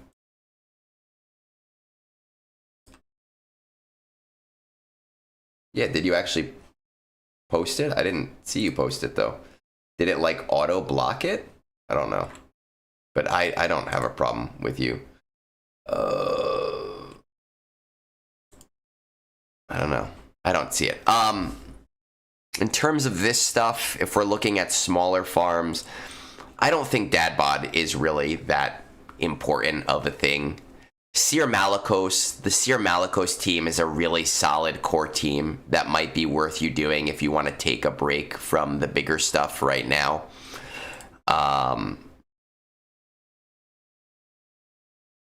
And I would, at your level, at a bare minimum, get your Peridia guys to R7. Like, that's hands down bare minimum. I personally am heavily in the R9 camp for them. But I think R7 is like a natural stopping point for a lot of people, and it is worth doing for the event. Now, in terms of the double assault battles, I think someone asked, but now I've lost it somewhere. My POW math is based off of a 13-month year. This year we got doubling for May the 4th, which we had never gotten before, so that was nice too. It kind of sped that up as well. But it is a resource acquisition game, and you have to build you have to build the back end really solidly. So if you don't want to do any major big farms right now other than Lord Vader, since you're right there, boys to R9, Quad May at least to R5. Do your Lord Vader Maul next. Then focus on your Peridia boys, your Lost boys, at least to R7. And then I would go after Malicos, because that makes for a really, really, really solid team. Where to go from there? These are not big projects, and they're only going to take you probably like 3 or 4 months to get this done. I think you do need to decide on one raid team. Now, again, we don't know new versus old, but since you're only going to need a score of about 2 million to kind of keep up with your guild, it looks like you have been putting a little farming priority into your Bad Batch, so they might make sense to start sharding right now to at least do your 5 battles a day so that you can make sure that you keep up with the averages for your guild. Does all of that make sense?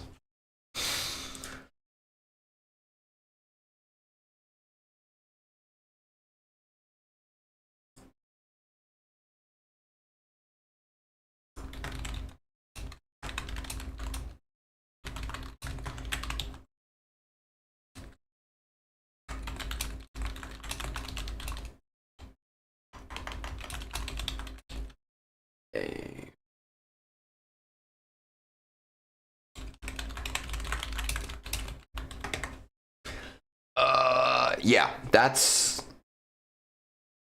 Yes, you should be farming fucking Qui-Gon and Pow. You should be. I told you that.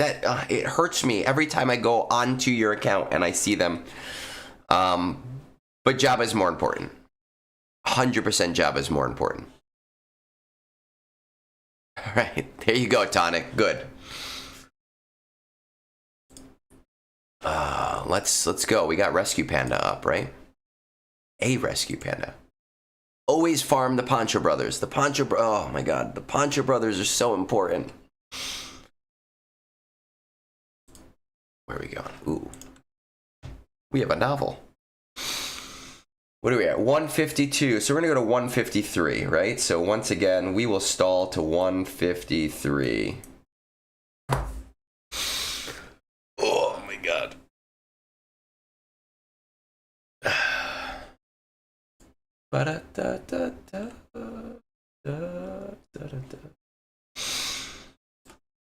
Stalling to 153. Hey, Soper.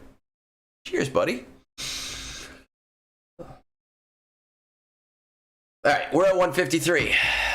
Got LV bundle, so that will be after Bo-Katan. Type review, regular review with type of 20, mostly Leviathans and Executors, half profundities. Are you coordinating? No, I have been unsuccessful. I've been hearing that more lately, which sucks. Most of this at CT3, nice. Secrets and Shadows, CT2, that's fine. You don't really have to worry about that. Yes, Soper, I love that, like, half of you guys, as you come in, you go, hey, don't forget your pill. I did, I remembered it, I promise. Fanatical Devotion, CT3, Duel of the Fates, R9, Peridia Patrol, R7. Working on, just finished up Profundity, waiting for the next event. Relic materials are going to finish up Bo-Kat, as my guild has requested her. We have her up and running by July. Shards are currently going to the new Bad Batch and Vander Chewy to pair with my recently Relic Dash. Unsure if I will gear him, but I was close to 7-star on him anyway. Might as well, so your Outrider is not shit.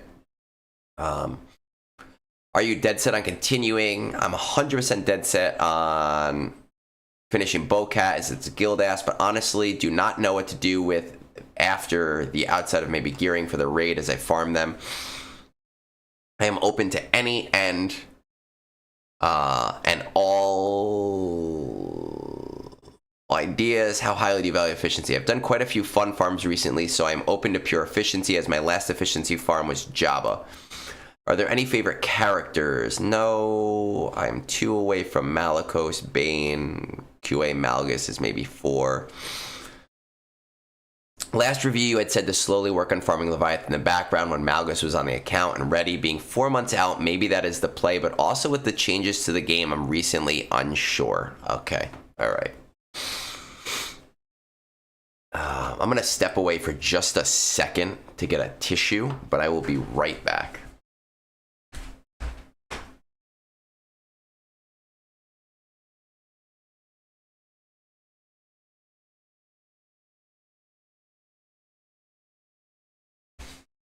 Okay, let's do this. Silky, I'll answer that after this review. Let's check out what this account actually looks like on the back end. Let's see. RescuePanda, 9 million. Okay, so having Peridia Patrol at only R7 for 9 million, I think that that's fine. I think it's maybe a little bit of a luxury with where you're at to go to R9. But it's definitely something to consider for the future. 1, 2, 3, 4 GLs. I want to check out our stuff here. Gear tracker, Lord Vader. And you said you want to do Lord Vader because you did get the bundle. You got suckered into that. No Star Killer. We're not too far. Okay. No Leia. Bo-Katan we're finishing. Malgus. Did you say Malgus is now? No. Malgus is within 4 months. Okay. So, here's the thing. With pirates coming to the game, there is a lot of speculation that we will get a pirate fleet. And if we get a pirate fleet, it'll most likely be a meta fleet. However, I don't like to speculate about things when it comes to giving advice. So I can't tell you not to do Leviathan based on something that may or may not happen, right? That's not the way that I work things. What are you currently getting in fleets as your typical? Because right now you're at 33 with a 6-star executor and your profundity I guess profundity you're waiting on the event, right? So I want to know kind of what you're getting. Normally top 20, so you're getting really 100 crystals a day, which is not a lot. I would really, really strongly, based on what's in the game right now, say that you should be going for Leviathan. Now, you're in a RescuePanda. You are in a 414 million guild that's doing, it's kind of the same thing as Tonik. This guild looks familiar. Is Tonik in your guild? I feel like I just looked at this. No? Maybe I didn't. Okay. You're going to need about 2 million points for this new raid, and we don't know how you're going to get there, so, you know, these guys, okay. How you doing on the clones? You didn't really do anything with the clones, so Bad Batch is probably going to be your new character answer to the raid. So we'll stick with that, right? Because you're going to want to get about 2 million points per raid. Oh, man. I do think Leviathan is a very strong option for you. I believe that players should never sleep on ships, ever. And I hate ships. They're so boring to play. They're not fun. I hate doing it. I get not wanting to do it. But that is what builds your crystal income, is fleets. Right? And just getting into the top 5 will triple your fleet income. Getting into the top 1 will quadruple your fleet income. So I do definitely think that they should be a pretty heavy priority for you, that Leviathan. I understand wanting to go for Lord Vader. It's obviously going to be a while until you have the clones. You know what the thing is, Omega? New meta fleet can pretty much always be beaten by the last old meta fleet. So if you have Leviathan, you'll probably be okay and not have to worry about it.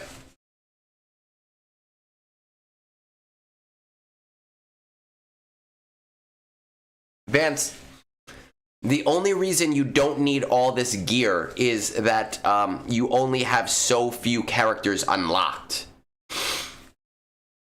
I would be buying a bunch of stuff that you're low on at the moment. Because you have so little G12 gear, man, that's why it doesn't show you that stuff. But anyway, back to this. I'm so strong in the Leviathan camp. Like, so strong. With Lord Vader, let's see. Check this out. Lord Vader, what are we... I mean, we're still working on shards of Bad Batch, right? Of old Bad Batch. Hunter, old Echo. Nothing too crazy. Old Tech. And Leviathan. I think that personally, if I were you, I would push Leviathan as my primary farm after Bo-Katan, because I know Bo-Katan is like a guild farm. I would push Leviathan as my primary farm and Lord Vader as my secondary farm right now, so that you can time your Leviathan for when you need it. Again, you are welcome to take risks based on speculation. You are 100% welcome to do that. I don't like to give advice based on speculation. Because if that speculation doesn't win out, then people get mad at me. Are we due for a new fleet? Yeah, I definitely think so. But I thought we were due for a new fleet last year. You know, so if I told people last year to ignore Leviathan, wait for the new fleet, those people got fucked. And not the good kind of fucked. The not so great kind of fucked. Right? So, like, I have to do things based on the information that's had. And I do think that based on the patterns where everything always has something that it's beatable with, even if a new fleet does come out, you are not going to be hurt by the fact that you have Leviathan. It's only going to benefit you. It's only going to help you. So I do really think that you should probably do Leviathan as your primary, Lord Vader as your secondary. Bo-Katan happens before both of them. Slow farm your Bad Batch right now, because that's probably going to be your main team. And then if you're going for Lord Vader, it makes sense to, at the very least, slow farm the clones as they come out.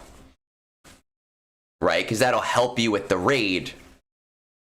And it'll also help you with your Lord Vader team. And I've said this earlier in the stream, I very, very strongly believe that the new raid is going to be, just like Naboo, a 12-month raid at the very least. I think that CG is realizing that the problem with their old raid cadence of like 7 months was that after 2.5 months, people wanted to stop investing in them. They were like, I don't really need to do this because I'm not going to get the ROI. And I don't think that that's what, I don't think that that's what they want, if that makes sense. I think that CG is also realizing that they can't do a fleet every year because they'll run out of ships.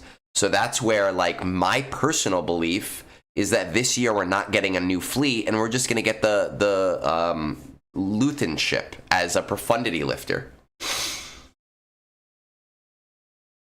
So that's what I would do. You know, I always like to frame it as, this is what I would do if I had your account. And then obviously, as Lord Vader becomes closer, I would maybe consider finishing your Maul, just because you're gonna have to use that as your team for a while until all of the clones are out.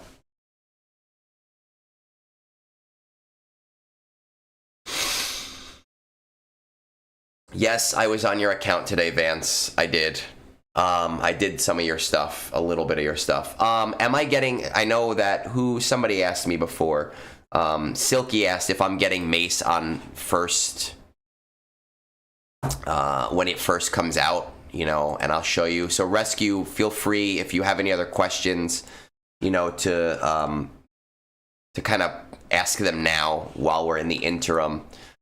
I do not believe that I'm going to have Mace on the first time it came out. I wasn't planning to. I have 3 of the clones at R9. That is specifically because of people sending me money and as thank yous and saying, hey, you've done a lot for me, go get this clone. And I did, and I listened to them because that's kind of like a verbal contract to me. I do not expect to get Scorch right away. I don't think that that's going to happen. This is going to be slow. I will almost definitely get Mace Windu on his second run rather than his first run. PG unlocks, Bane and QA. Let's check a look at that stuff, shall we? I am 2 PGs away from unlocking Malicos, 3 from Bane, and... the fuck is FCL? Oh, Force... fucking whatever, right? No, who is that? My Chemical Romance? Why can I not think of who MCL is? Master Keegan Levy? I don't fucking know. Is it MCR? Did you mean MCR and we're talking about My Chemical Romance? Am I just an idiot?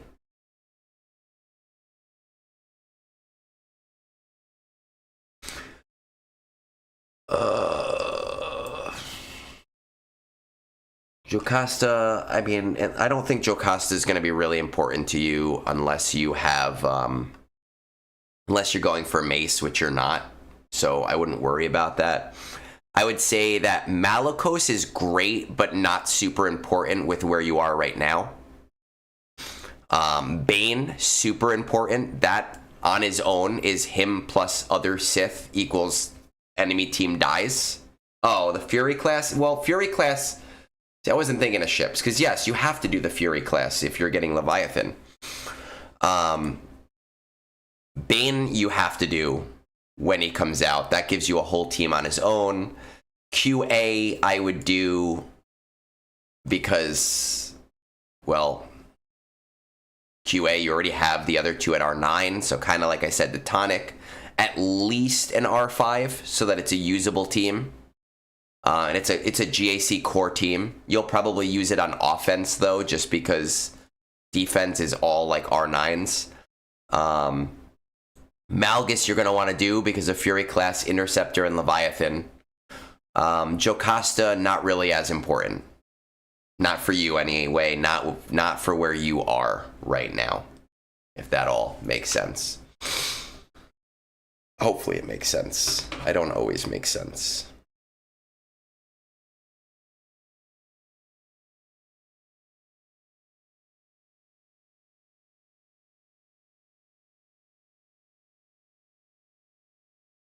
Ba-da-da-da-da. Ba-da-da-da. Apply for this. Ba-da-da-da. Any other questions, comments, concerns? Yeah. Getting a bunch of follows today. Thanks, guys. Let's get those Prime subs. Let's get a hype train on just Prime subs.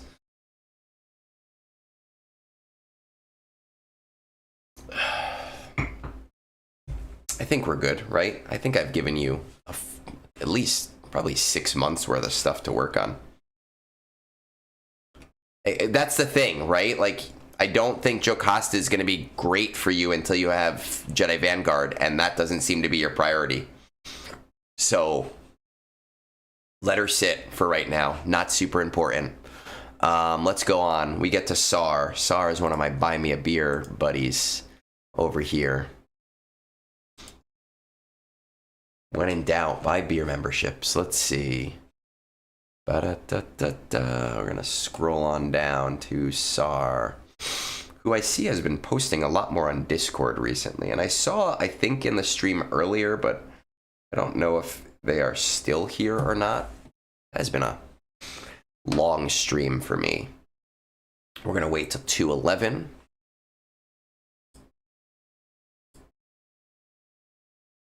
Jocasta takes trenches on the bench.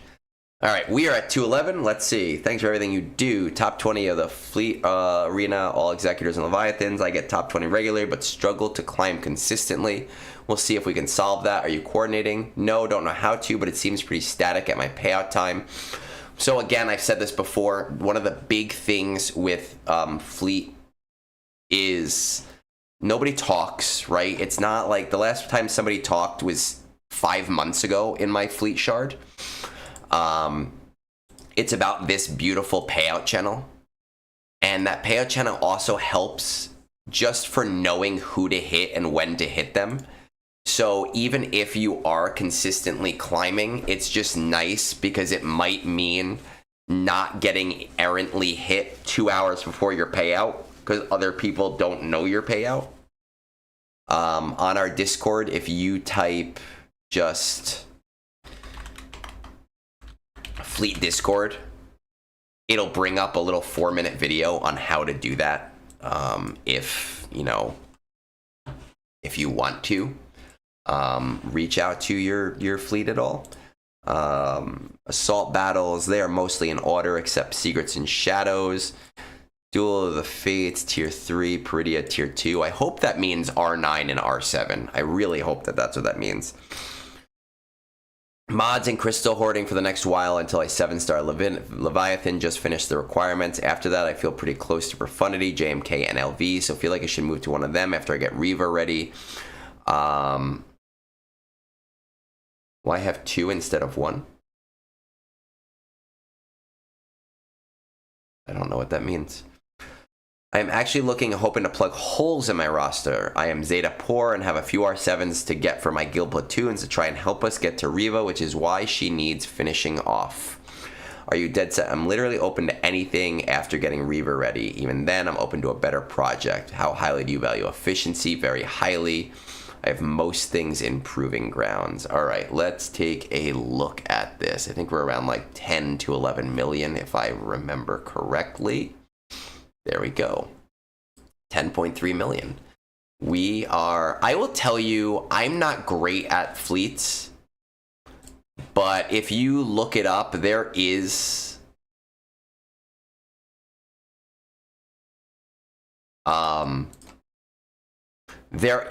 ways to beat those. There are ways to beat those Leviathans.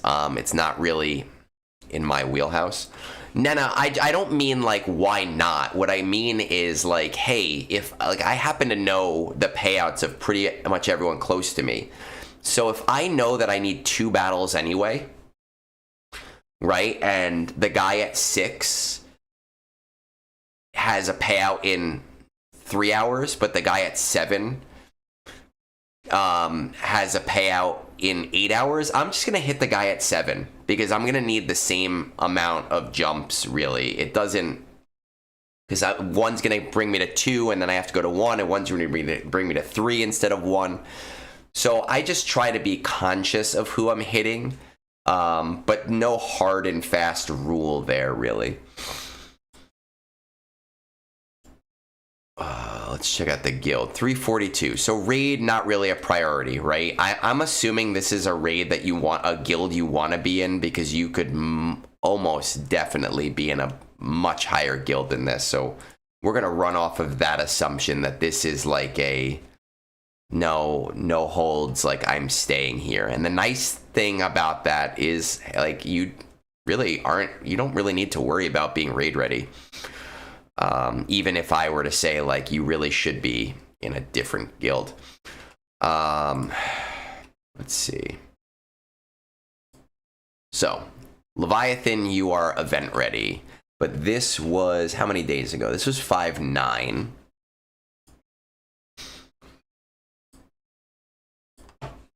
I think there was an Leviathan event in that time, because there was, like, the May the 4th events. So let's just check. Nope, not yet, so we have to wait. We're almost there, though. You definitely bought this Lord Vader bundle, because you are so damn close to Lord Vader. Further from JMK. Profundity. Bo-Katan, Leia. Okay, let's check out Battle for Naboo, please, please. Oh, no. Oh, my God, man. Just fucking... Ugh, I feel like you guys just fuck with me, and you're like, I know it'll give him agita. Let's post all the reviews of the people who don't have R9 lover boys. Here's what I would do right now. Like, get your Lord Vader to the point where you're shard farming for Lord Vader, okay? Because you're close. You're just literally that close. I'm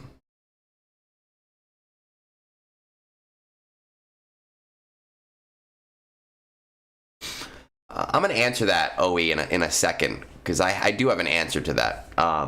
So Leviathan's on the table. Awesome. Lord Vader is so close. Get him to the point where you're shard farming. And then I need you to R9 those lover boys, like ASAP. That should have been done 6 months ago.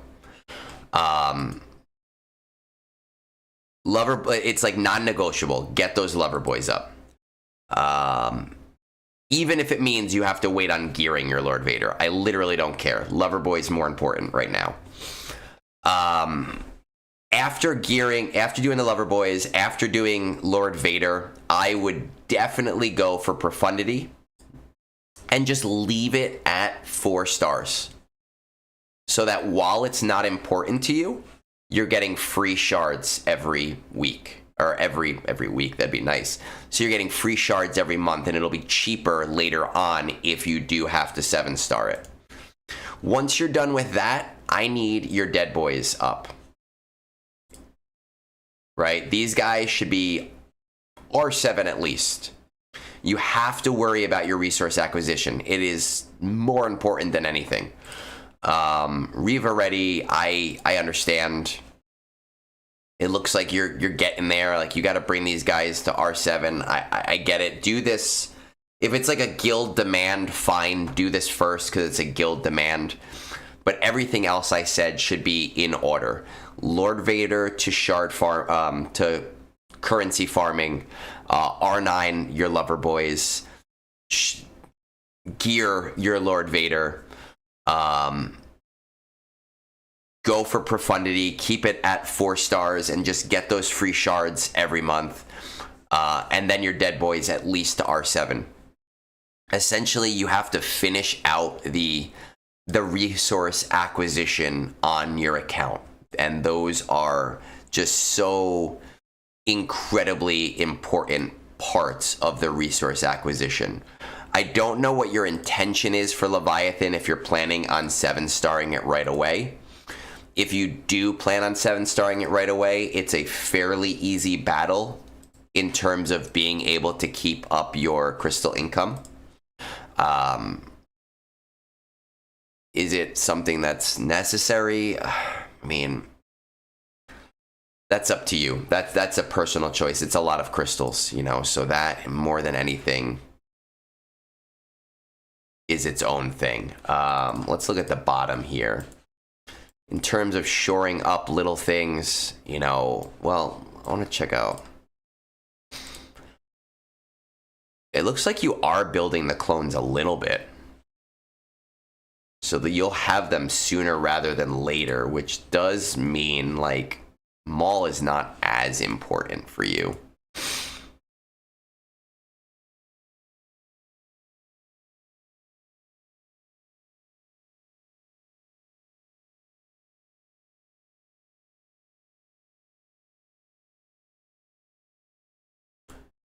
And after all that, I would do Bo-Katan.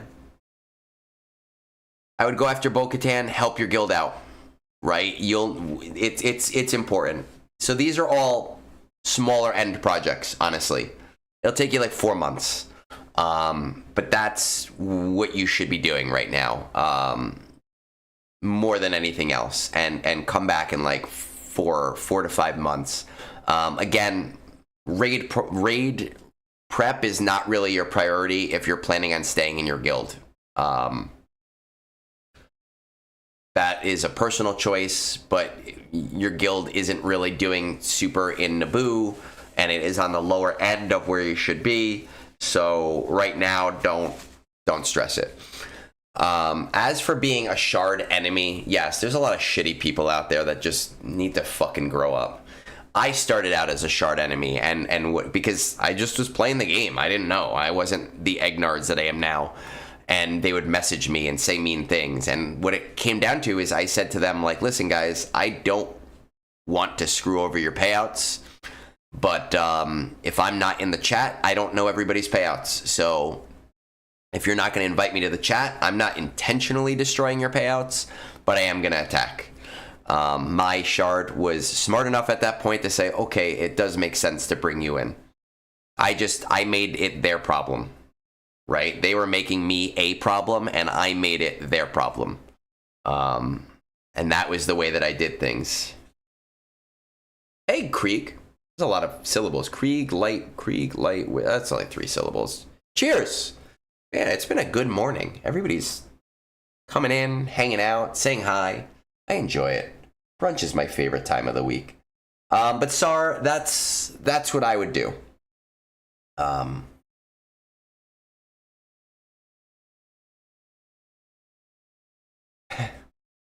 I first did my shard chat. The shard was like 3 or 4 years old at that point, and luckily, it was still the negotiator meta.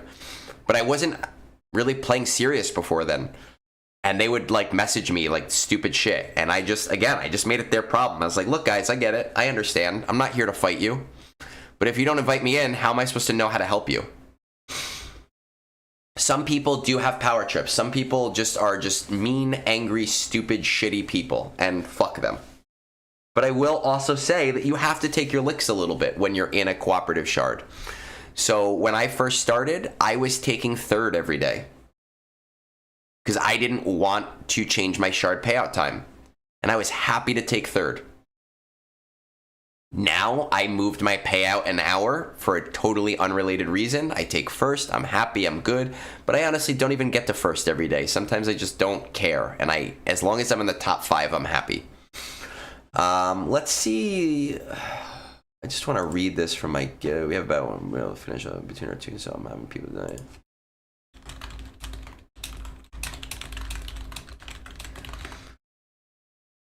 Let's see about trying to get at least 1 more of these in today, shall we? Let's try. Let's do it. We got Rarrgg. Rarrgg. And that'll get me fairly caught up. 1, 2, 3. Yeah, I'm actually fairly close to caught up now. Awesome. How do you start a shard chat? Oh, and you're here, Rarrgg. Cool. So we'll do 224. What you do is you start a Discord server. And then you reach out to people in game. And you say, hey, listen, message me on Discord. And you invite them to your shard chat. Right? It's literally just a Discord server that nobody talks in. It's just a payout channel. Again, nobody's talked in mine since Christmas. And I had said this on Discord. If you just type in Fleet Discord like that on our Discord, I have a 4-minute video explaining how to get into contact with those people so that you can organize that stuff. Vance, you get kicked out, everyone hates you, and you get constantly attacked. That's what happened. I did talk about what Owie said, which was about shard mafias and people who are angry constantly. We were just having a chat about that. Don't gaslight me. Let's see. We got Rarrgg's account. Fleet able to get first most days with Executor, but I'm ready for a Leviathan. Expect Darth Maul was kind of hoping to get the C Sith LSB, but it doesn't come back out. I have gear and relic mats hoarded. Also, I have 14k crystals. Currently working on ships, prepping for new raid, trying to finish new assault battle farms. Just got LV bundle. Just need a few relics to gear up gas. Up for other suggestions. Okay, well, let's see. See what we got here. Swoga.gg, Rarrgg, 10 million. Your guild, I think I've done stuff for this guild before. 600 million, so you're going to want at least a 5 million score. You do have to put some amount of focus into your raid prep, definitely.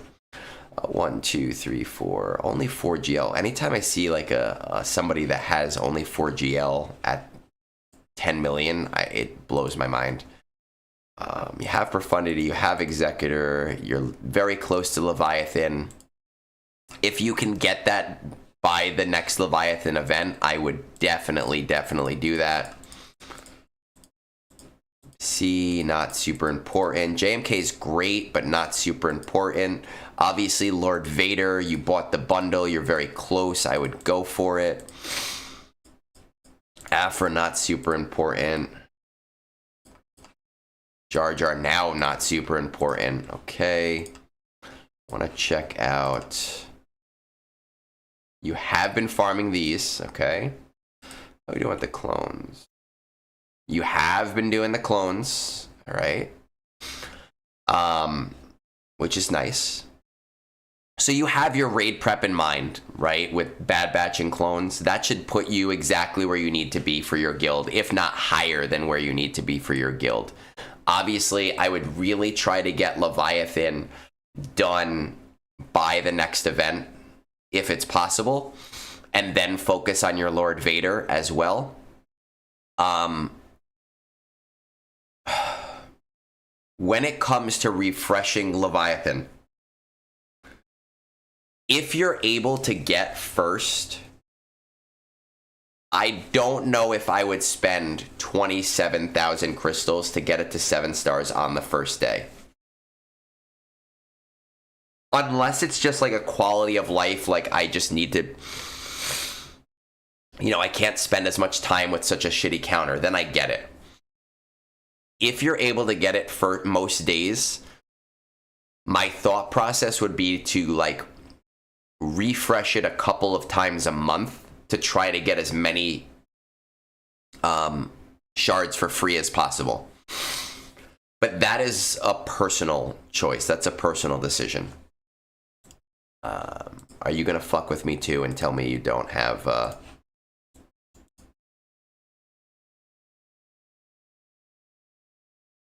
These two, they need to be R9. Padawan and Master Qui-Gon, I cannot stress enough just how important R9 on those two is. You need it. You know, it helps so significantly. I'm already at a point where I'm getting a return on my investment of them. It doesn't make sense not to do them, especially with where you are at the game.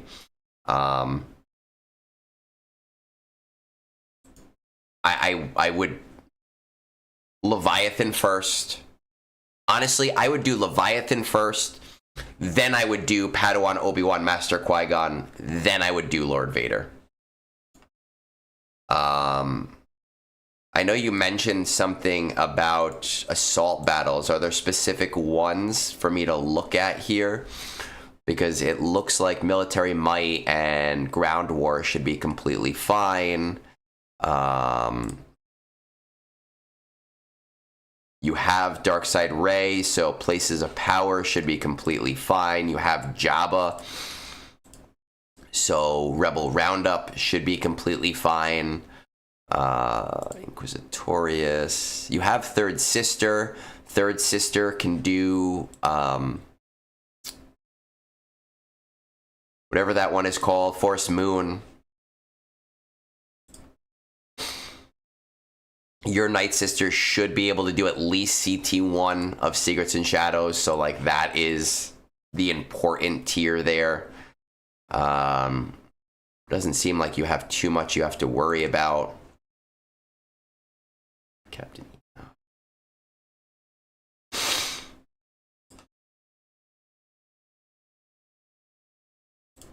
Big Night Trooper. Death Trooper Peridia, definitely at least R7, right? Get this up. This is another priority because it'll give you a whole new tier.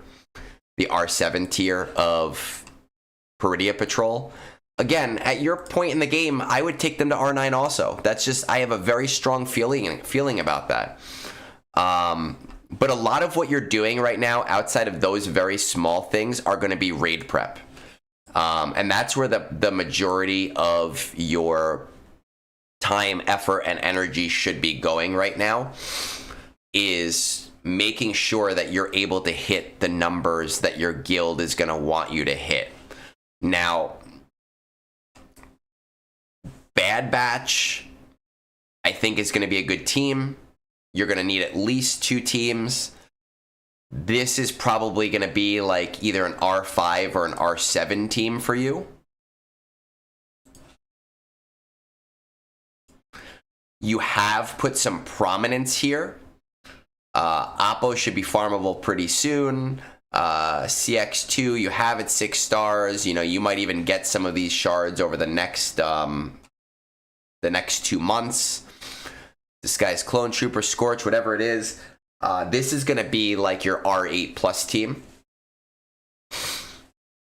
for the raid, most definitely, because you already put so much effort into it. But those 2 things are going to take you time. So this is going to be where a lot of your time and energy is going. But I do think Peridia Patrol to R9 is going to be like, it's such a game changer to people that, and they don't even realize it until it happens, and they go, oh shit, I'm not actually hurting for these things anymore, because by the time I bring things to R9, I've done a few events. And I do recommend I refresh it once a month, every single time. But I think a lot of the advice that I've been able to provide you today is less about specific farms you should be going for and just how you should be treating those farms. Again, my big one would be Leviathan, and unless it's a huge quality of life thing for you with time expenditure, maybe consider trying to get the Leviathan to 7 stars over a period of 4 to 6 months, while still using the Executor to get clear first when you have to save yourself about 7,000 crystals, you know, that can be used for something else. But that's where I would consider with you is being in the throes of raid prep. This is one, though, that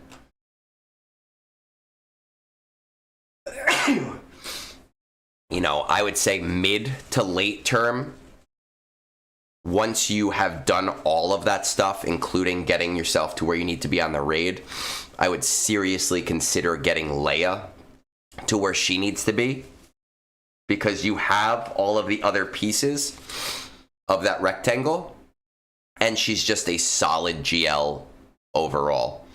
So I think it would be worth it for you at the 6 to 8 month kind of time frame for being able to get her. But everything else right now is significantly more important.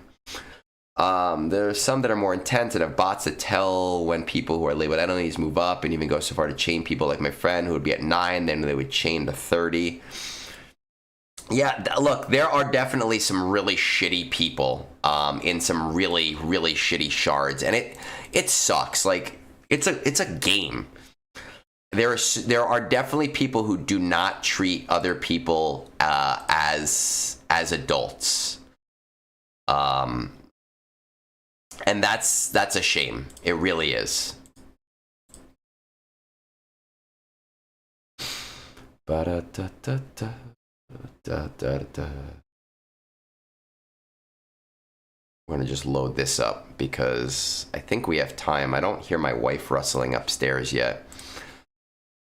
I think that we have time to try to finish this last Sith raid that I need to do for today.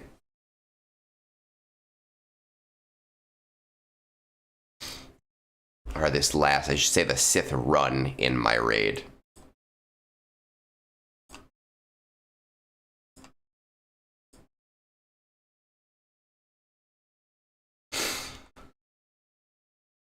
Ba-da-da-da-da. Ba-da-da-da.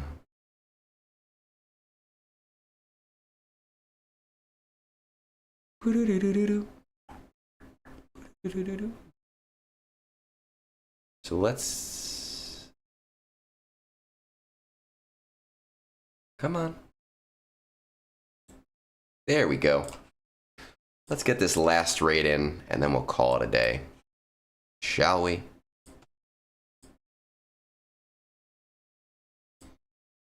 Again, we have hit some records today, so super cool. Love it.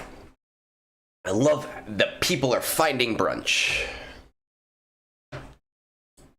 All right, now, because I brought Quadme to R8, it has... Oh, did I not even do my Luminara squad? I guess I have to do my Luminara squad too. No. I'm at 8 million. What? I'm at 808. Does that make sense? I guess that makes sense. All right, well, because my Luminara squad, or I got my Quadme squad to R7, to R8 rather, I have strongly deprioritized this raid.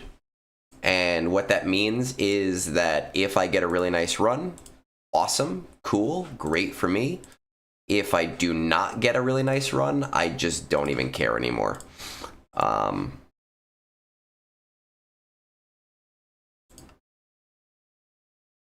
Stealing Nooch's mods. What does that even mean?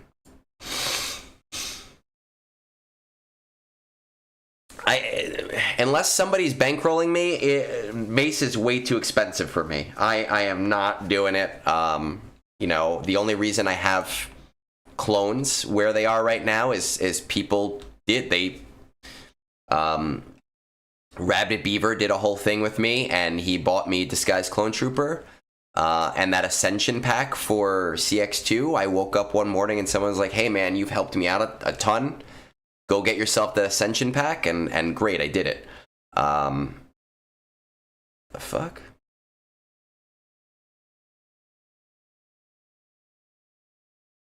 The fuck is going on?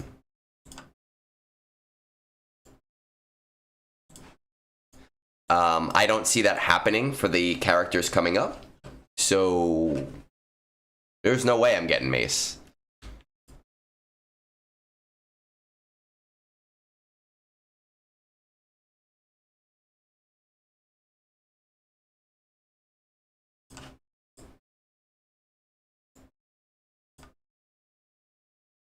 Oh, it's because I have the wrong lead. I'm a fucking dumbass. No, I don't do new lead. I'm not paying attention lead. Womp Rat, who the hell am I gonna raid in 10 minutes, man? What the hell? Come on, dude. You know the deal. Like, you are supposed to be on longer than me, and I'm supposed to raid into you and say hi, and then I'm supposed to go see a movie. That's how Sunday works.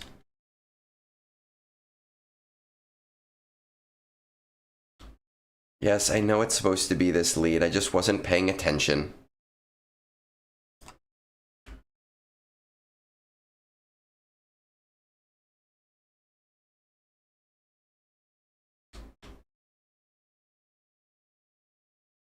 I got it, man. Feel better, dude. I understand.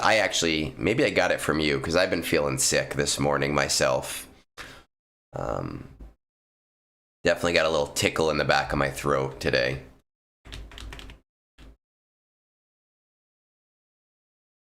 He's messing it all up.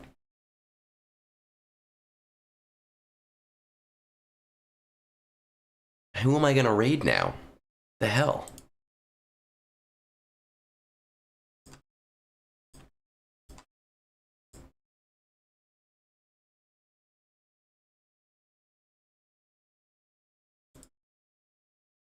I gotcha, dude. I 100% understand. I'm just giving you shit. You're getting cooked in Conquest because you don't know how to play Conquest, and your mods suck. Told you, it is a slow and steady process.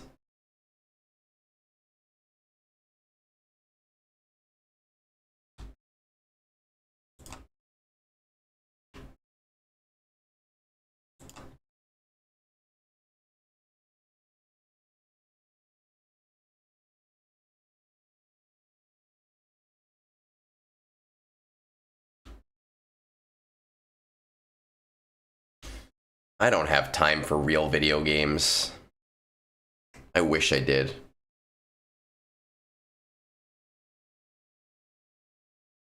Yeah, I'll have to look on Twitch and see if anyone's playing Swugga. Because otherwise, I don't know what to do. Just do whatever, I guess. Well, I've hit the score that I need to hit, so I don't actually care anymore, if we're being completely honest.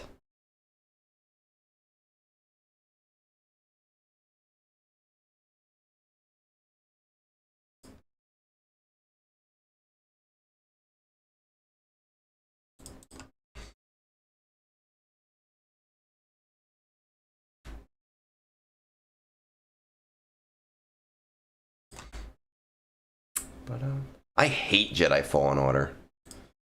One of my least favorite games. I do. I'm sorry. I'm not having that fight again today. I literally cannot stand the game. I do not find it interesting. You guys can all unfollow me. I don't give a shit. I don't think it's a good game. I don't play Fortnite.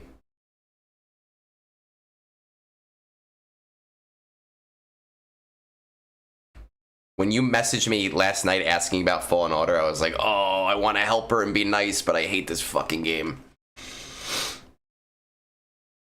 There's just so many tacked on systems. It's a mess to me.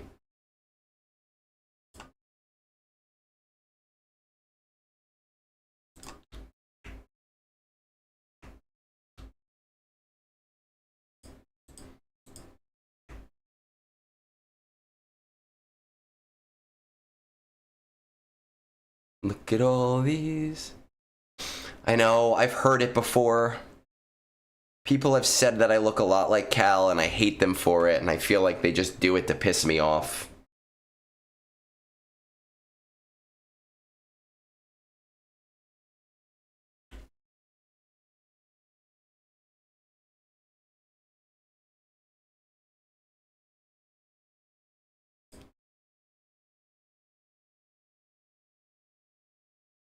Is it Henry? I know I see you a lot, but I don't want to fuck up your name.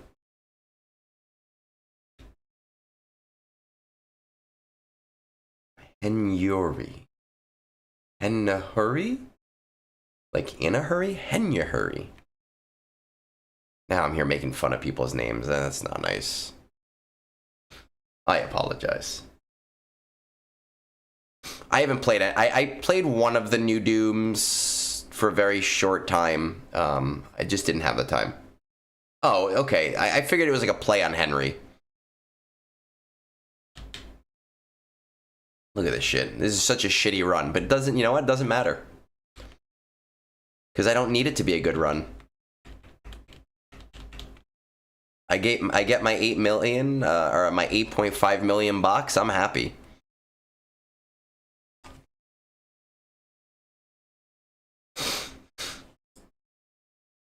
Yeah, we know.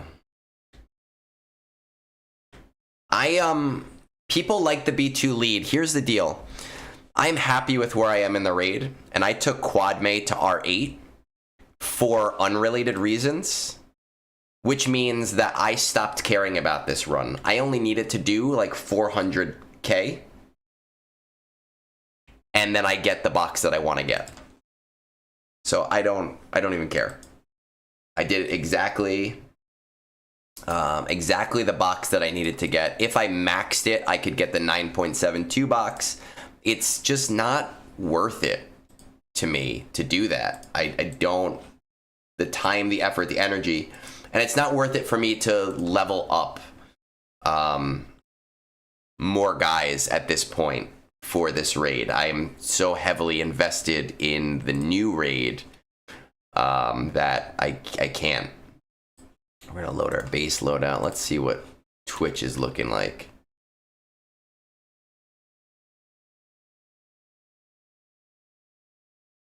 My advice is that the raid is almost over, and I would not put any priority towards the raid, honestly. That's like the best advice I can give you, is that it's just not worth doing either way. Let's see. All right, well, I guess nobody's streaming this game, which kind of sucks. Well, we've done everything that we need to do today. I have to go to the bathroom because I'm an old man that needs to pee every hour. I don't think we're going to the movies, but we definitely are going to watch a movie. I want to watch 28 Days Later and get prepared for 28, what is it, 28 months later? 28 years later? 28 years later. I actually have been thinking about the PAL Omicron. Right?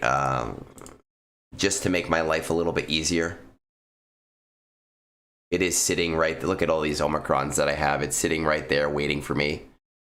I've been resisting doing it because I don't really need it so much. But it is in consideration. With that said, before we leave, let me just pull something up real quick. Where does it? Gungees 2026. All right. Once again, I'm going to make my case here. The Gungees 2026 Google form. This is intended for two groups of people. Number one, it is intended for players to let me know which content creators they want me reaching out to. But number two, it is intended for content creators to fill out so I know what level of involvement they would like to be in the Gungees to make my life easier. So please do me a favor and not only fill that out, but also go on the Discords of your favorite content creators. Tag them. Say, hey, Gungees 2026, fill this out.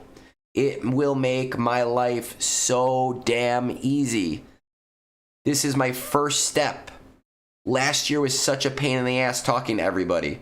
This will make my life so much easier. So please do both things. Fill it out and reach out to your favorite big content creators and small content creators so that I can start working on next year's show. Right? With that said, I know Womprat, we've talked about prizes a little bit. We have time for that stuff. This is just the first steps.